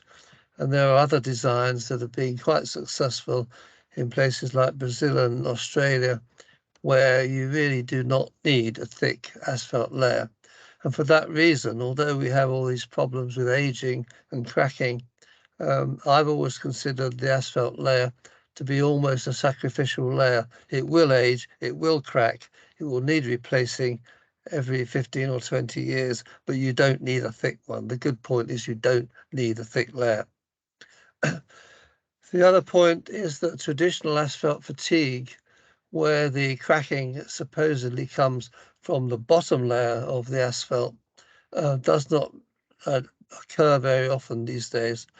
I remember way back in, I think it was about 1982, I was in communication with the famous Professor Carl Monismith at California University. And he wrote back to me and said, top-down cracking does occur, but it's not very common. A few years later, I went to the States on holiday, well, for a conference, but I took a holiday, went round Nevada, California, all the states in the eastern part of the country.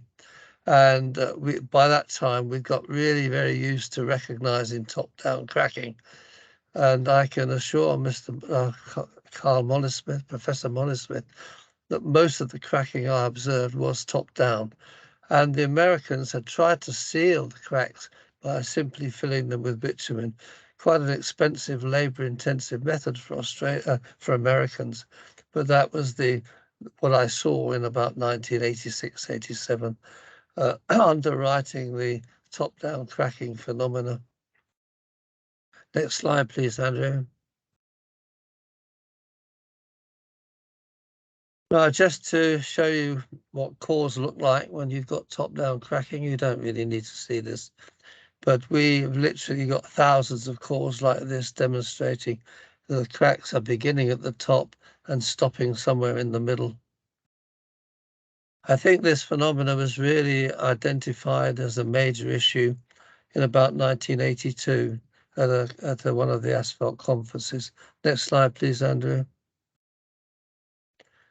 Well, the reason it happens is because the bitumen ages and oxidizes. And this is just an example to show you the sort of period of time it takes for the aging to get really very significant. If you look on the left-hand side, the log viscosity graph, the asphalt begins at around about 5.5 poise at 45 degrees, and within 3 years, it is extended. It's increased viscosity by a factor of 10, and that makes it really quite brittle and quite weak. And that is what we're seeing everywhere. Next slide, please, Andrew. The other new aspect, I suppose, is what I've called failure at subgrade level, which I've said is quite rare.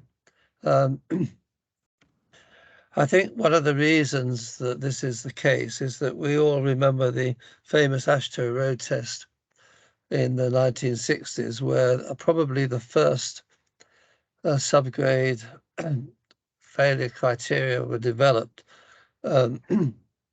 showing the relationship between the number of applications of load and the life.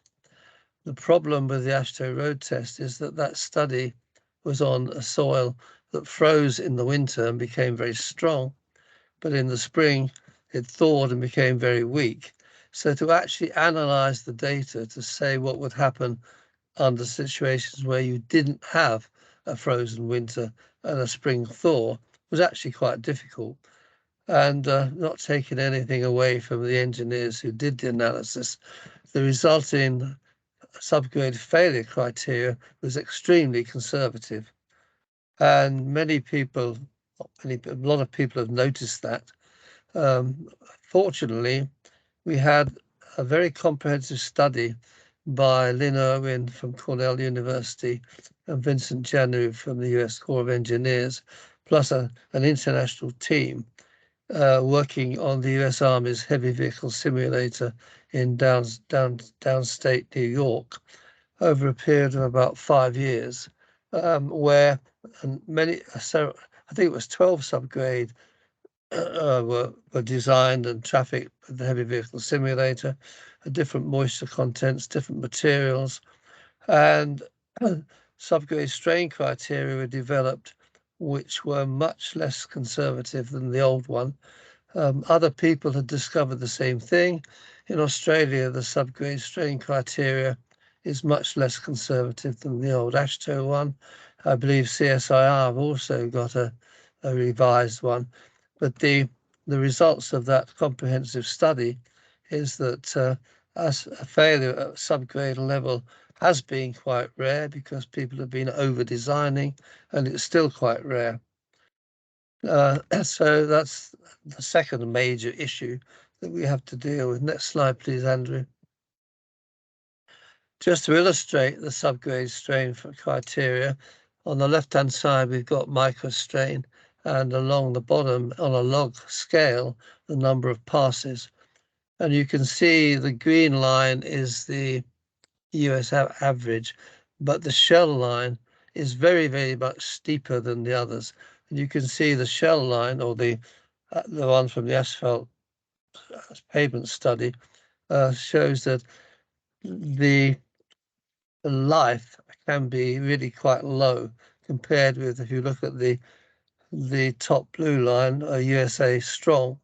That line is indicating it's almost impossible to get subgrade failure if you have one defined as strong. Look at that is 10 to the power, what is it? 10 to the power 9 applications of a strain of 250 microstrain. So it is a very sensitive situation, very weak, very low life, but at a reasonable level, you get almost infinite life, and the subgrade is not the main reason for failure in most cases. Next slide, please. Okay, I've just said that already. Next one. The other innovation, well, perhaps it's not so much an innovation these days. Yeah, is John, just one thing. You have 4 more minutes. 1 minute. 4 minutes. 4 minutes. Oh, I don't need Yes. 4. problem. I'm trying to concentrate on things that are new. I'm not trying not to repeat things that we already know. The other new thing is the fact that we're designing on foundation classes, as shown in this slide. Now, there's a slight problem here because Jasper talks about foundation classes too. I don't think he had these same ones as I in mind, so we obviously need to get together and edit somewhere. But the UK system we've designed on 5 foundation classes, and this is the foundation. In this case, is the capping layer and the sub base, and this slide shows that if you design on F1, it's equivalent to designing on a subgrade of the old S3 class. I suspect Jasper and mine are getting mixed up here, but we can sort those out fairly quickly. Next slide, please, Andrew. Each foundation class must meet a level of support defined by the resulting surface modulus. That is the modulus measured at the surface of the foundation. And that is done before the main pavement layers are added. This method allows a wide range of materials and thicknesses to be used for those foundation layers, a much wider range than would normally be allowed in, say, the UK, but it gives you much wider range for using your local materials. Using the foundation method, it's the same method for every road, so the specification becomes very familiar to designers and easy to check. You can check using simple deflection methods on the top of the foundation. And next slide, please. And you can identify weak areas quite quickly where possibly additional material must be added to bring the foundation up to the minimum. The foundation itself should be capable of supporting construction traffic without damage.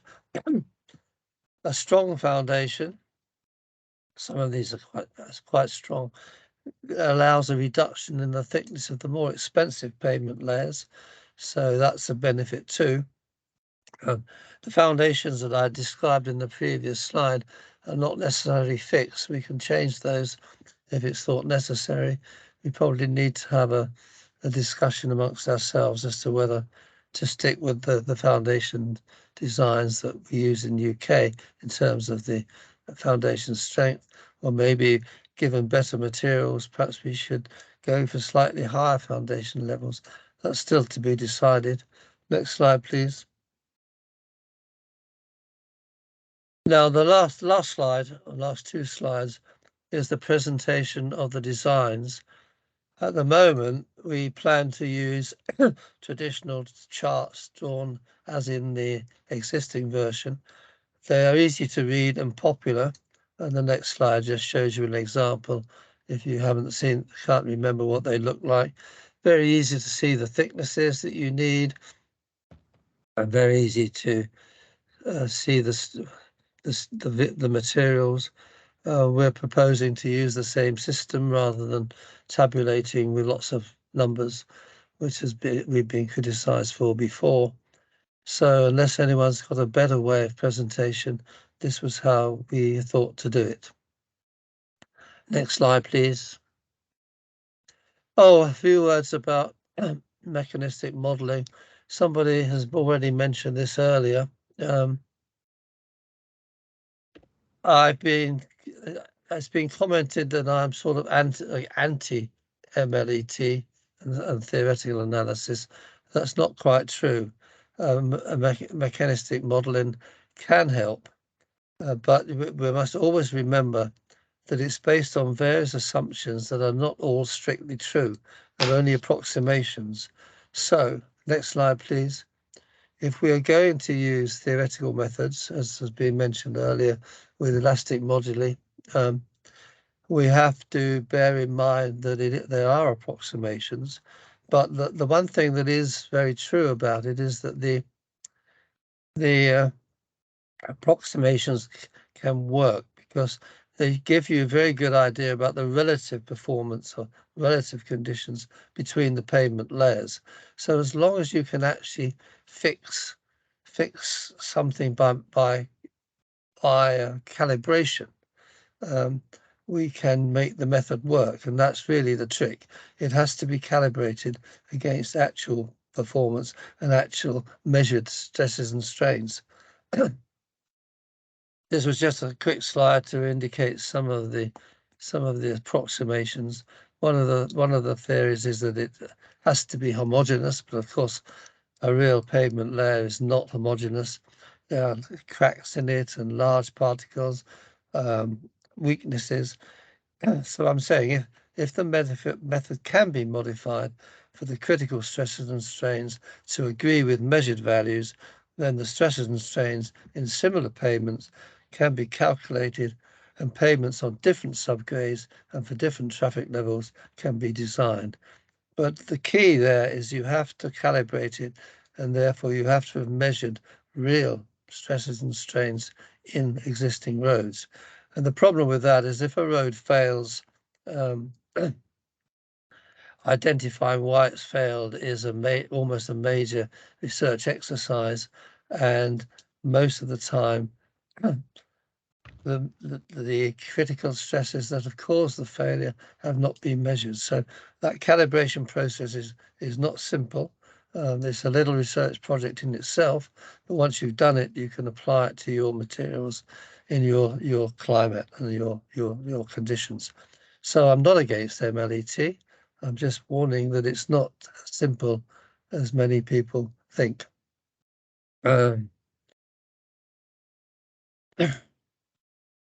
Right, okay, that will do. Thank you. Okay, John, thank you very much. There's a comment in the chat that your emphasis, what you have just presented, some of those fundamentals, comes right at the front of the guide. And there also needs to be some caveats suggested about practical things such as drainage, foundation, moisture scenarios that need to be emphasized at the front of the document. Yeah. Hang on, I don't understand that. All the chapters we've been through so far deal with drainage, deal with all these things. Surely the last step is to do the designs. Okay, but somebody's suggesting, for example, the points you mentioned about subgrade failures being rare, it could come at the front of the document. That's what they're suggesting. Well, that's fine. Okay, I mean, there's no.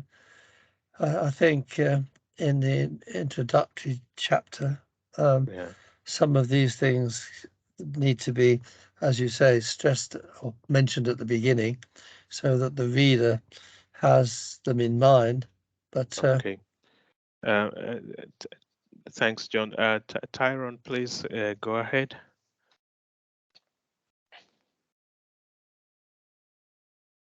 Moses, I hope John, you're not muted. I'm not muted now, thanks. John, that was very good. I'd usually turn to you and say, John, you're underplaying it. Right at the beginning, you need to get, as you've done, and you said it very correctly, fatigue at the bottom of the asphalt layer isn't really the concern. We design for it. It's the durability at the top it's a, you know, a structural failure can be rare, but people really get it wrong with drainage, foundation, etc. I think the balance needs to, like I say, emphasize that right from the front and then point people to it. So I think the way you summarized it, they're the 5 or 6 things I'd put down any day, but it needs to come right at the front. So, well, in a way, I've kind of ducked the issue of actually designing the asphalt because, as Helen said in her excellent presentation, there's still a lot of research going on that can improve the performance, the life of the asphalt surfacings. At the moment, my mental view is that aging is really almost impossible to prevent. You can improve it, but you're not going to make the asphalt last as long as the rest of the pavement. So the asphalt is, the surfacing anyway, is going to be a sacrificial surfacing. Yeah. So I haven't really worried about how you improve the performance of it, on the grounds that, as I say, there's still a lot of research going on. And I thought epoxy modified binders would be the answer. I think Helen said there was often a lot of problems with those and not necessarily easy to use. So I'm not sure quite what we do about recommending that. But John, just taking what you said, sacrificial, I've been in a meeting today on the same thing. It's bang on again. I just find that people get lost in the wrong thing too much. And you know, you've got a pavement there that really look after and replace the surfacing at the right intervals is bang on. The other comment you made on the benefit of higher, stronger foundations from the first place, again, we've found that to be very valuable. So I just think, you know, that those learnings, and there's a lot of performance work that you've done for many years, needs to come over stronger. Given that people know this is the 5th edition, maybe we should begin with an introduction that mentions straight away what the differences are going to be between the 4th and the 5th. So these things you're mentioning can come at the front, yeah. And like I say, it's I said it in the text there, it's bang on. Very good. I just think it needs to be driven by that as well as, and clearly a lot of very good presentations today. I will put through some comments and emphasis on that, but it's very good. Okay, thank you, Tyrone. I didn't tell you to say that, by the way. Thank you. John, there's another comment here saying, calibration could be a very hard task due to too many factors and various levels of impacted factors. Calibration means, or should it be similar to mechanistic empirical method? So then calibration, I don't understand the last bit. So then calibration can. So it's saying that the calibration could be very difficult, a very difficult task to do, where you go out to measure. I must admit, I thought that a few months ago. But when you actually look at what you can calibrate and what you need to calibrate, you need to be able to calibrate the calculation of the stresses and strains. So you need to measure stresses and strains that are important. Now, the problem with the overall pavement design is that there are potentially many ways a pavement can fail. But if you think about the asphalt, for example, you can't predict in any modeling way how asphalt behaves because the temperatures affect it, the materials affect it, the climate affects it, the loading affects it. There are too many factors influencing it, so you cannot calculate it. You cannot calculate what the critical stress is that cause the crack. or why it caused the crack. Okay, thank you. We're running out of time. I want to invite. But for subgrade, you can. Okay, thank you. We can continue that in the chat. We're running out of time now. I want to invite Nigel, please.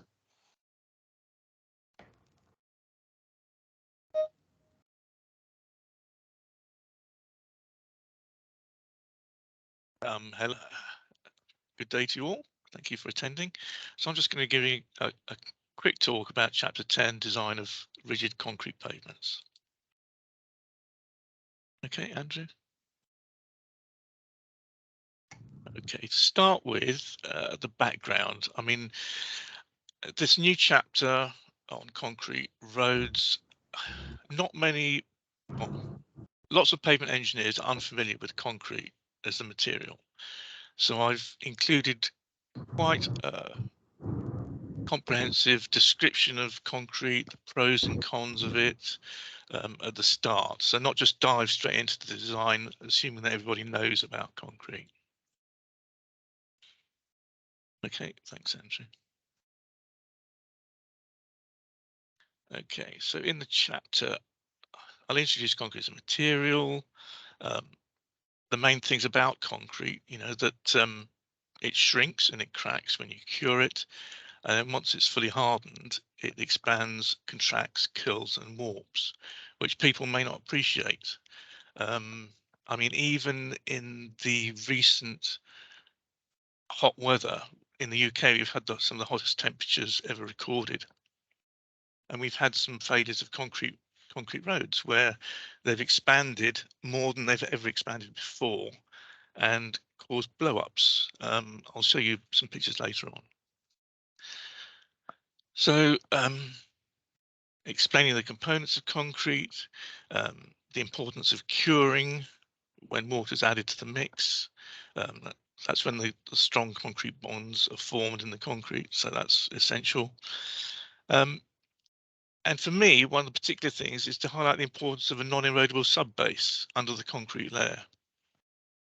I've seen many countries where you can have a granular layer under the concrete, and this causes all sorts of problems which are very problematic to fix afterwards. It's much easier to spend the money when you're constructing the road with a non-erodible subbase. Okay, thanks, Andrew.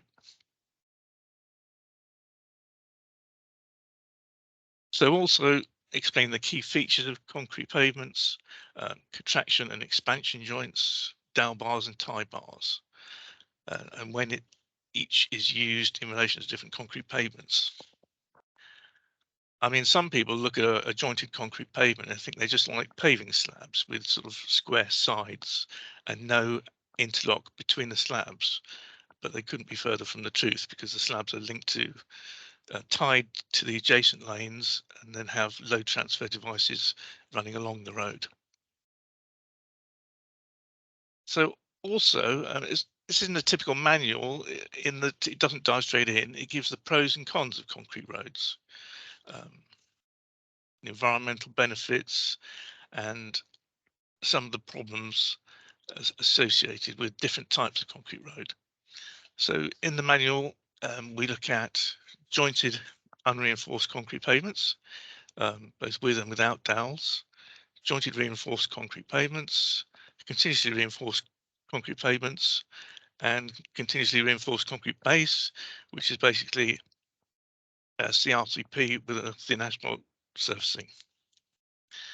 I think in the original draft we had roller compacted concrete, but this has been deleted to save space, and because it's not that well used at the moment, it can always be included later on. So also include information about the different types of road, which is suitable for different traffic levels, the relative cost and advantages, shortcomings of each type. Okay, thanks, Andrew.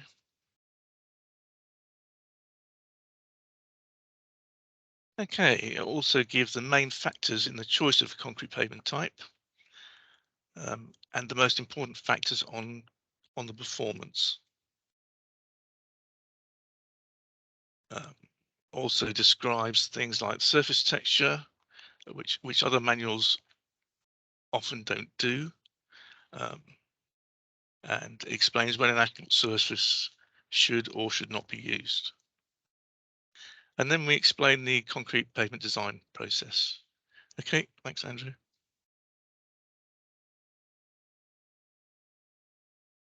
Okay, so the choice of which design method to use was quite complicated. There are lots of very good manuals out there, some of which are listed here.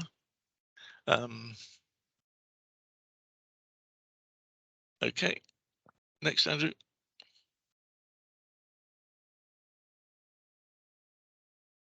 Okay, so some of these were discounted because the emphasis is on tropical and subtropical environments. So the UK one, even though I think it's used in the Uganda pavement design manual, it may not be appropriate to warmer climates. I think the slab length in the UK is a 5 meter one, whereas in lots of warmer climates it's shorter than that. So there are sort of differences between them. Anyway, before I joined the project, it was decided to use the Australian Austroads method, which is based on the USA PCA method, but with revisions to suit tropical and subtropical conditions. Okay, thanks, Andrew. Now, there are some shortcomings in the Austroads method. It isn't perfect. For example, the design traffic is in cumulative heavy axle groups, HVAG, not MSA. Most of us are familiar with MSA, so we need to sort of come up with some information about how you calculate between the two. There's no simple thickness design equation or chart. I think what you can do is you can use the free OSPADS online pavement design software, which will help you rather than use a sort of 3-line long equation. So I think we need to develop those. And it doesn't have a design method for roller compacted concrete, so ignore that. Okay, next. So good points. The designs are 30 to 40 years, with design traffic for less than 1 million to over 50 million HVAG. It does allow for actual heavy vehicle loads to be included in the design, so that any overloading can be factored into it. There are other factors in the design method, for example, project design reliability. So the more important the road, the greater the thickness and less risk you can assign to it. It includes useful functions like a reduction in slab thickness if you have cast or tied concrete shoulders. And as I say, a benefit is that it's a lean mixed concrete subbase is specified except for very light traffic. Okay, next.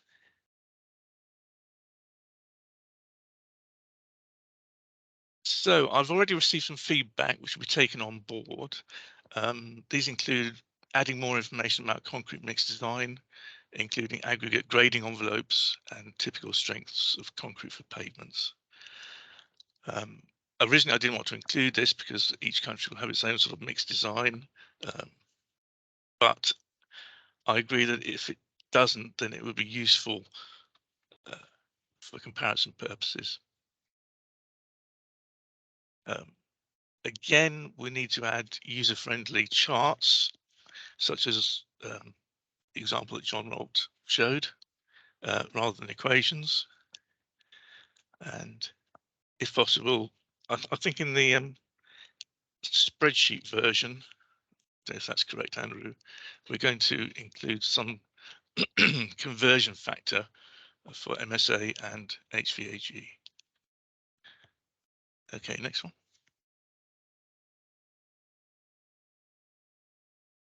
In the draft that I've seen, I don't think there are enough pictures. for example, here you can see a blow up of a concrete road where there aren't enough expansion joints or the temperature has exceeded anything they've encountered before. Picture on the right is from the UK about a month ago, where we had some blow ups in the exceptional heat. Okay, next picture, Andrew.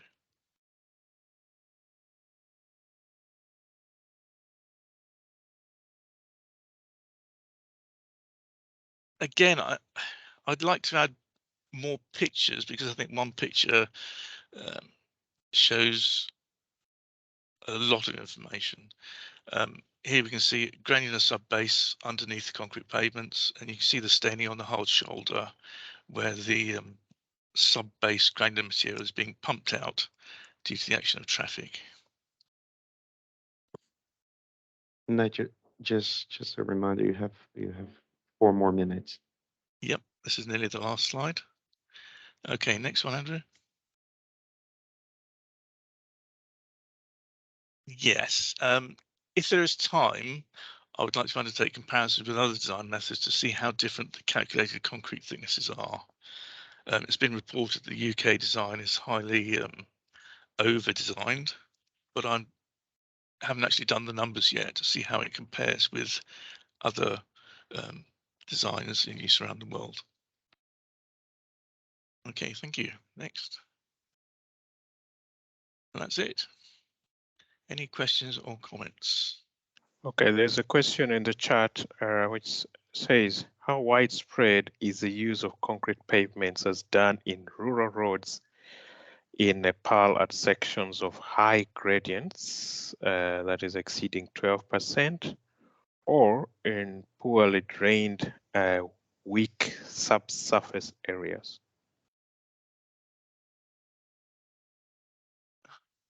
Well, I don't know how widespread they are used, but at the start of the chapter, I do give benefits of using concrete roads, one of which is on steep gradients or where it's more resilient to low-lying areas which are flooded.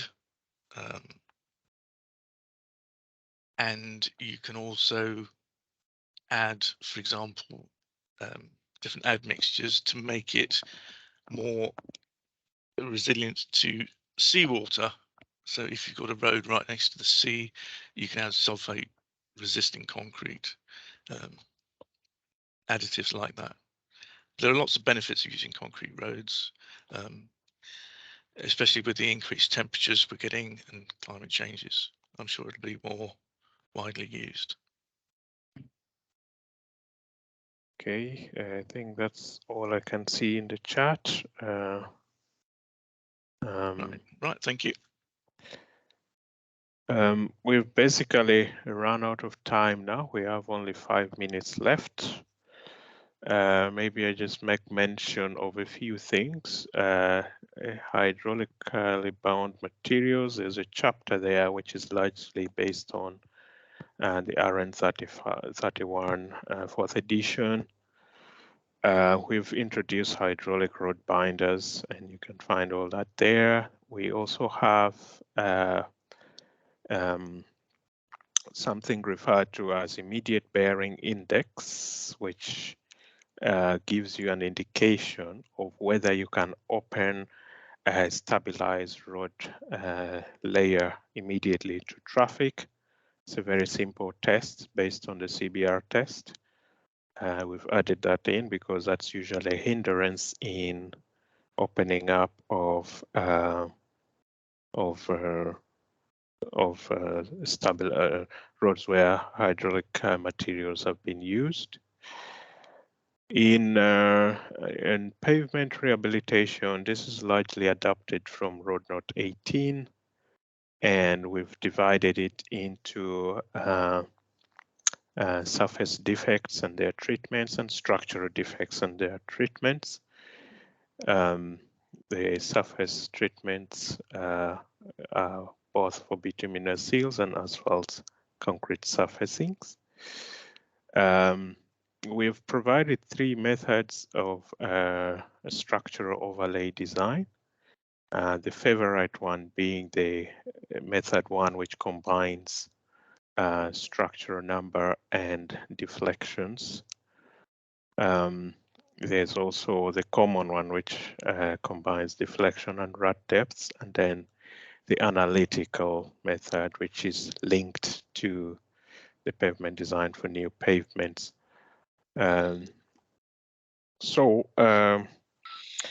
There are, you still have about 7 more days to send in written comments. Encourage others to send in written comments. We are going to capture all the comments in this workshop, compile them, and send out how we have dealt with them.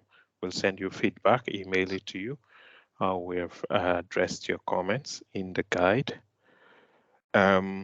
We shall also have, as I mentioned in the beginning, another workshop in October.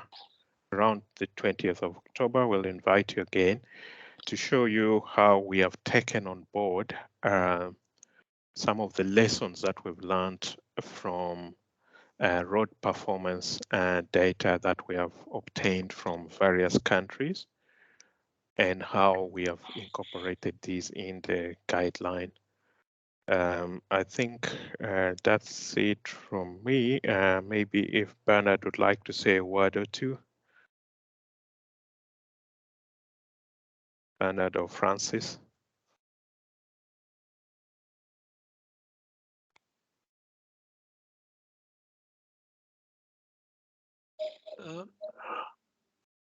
Bernard is unmuted.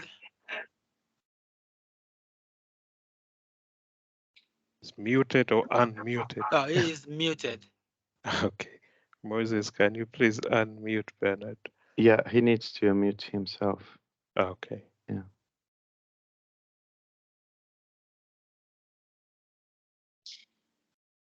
As we wait for him, I really appreciate you taking your time to attend this, and your feedback is highly welcome and appreciated. And look forward to seeing you in the next workshop and interacting further to produce a good document. Francis, maybe you can speak on behalf of Bernard a word or two. We have 2 minutes left.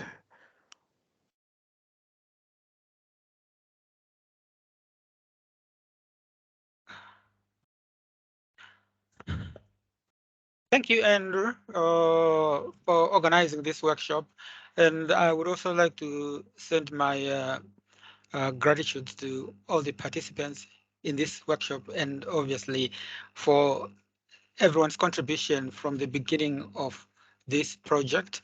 This has been very useful in terms of helping us to develop the final Road Note 31 to the online version. Just to let you know as well that we have got a QA supplier who is reviewing all these inputs, and your useful comments will also be consolidated together with the comments we'll get from our QA supplier who is doing the review of the document as well. So we look forward to your continued participation, and more importantly, for the wide range, the geographical coverage of the participants in this workshop, and also sacrificing your time to attend these at the different and social timings in your different geographical areas.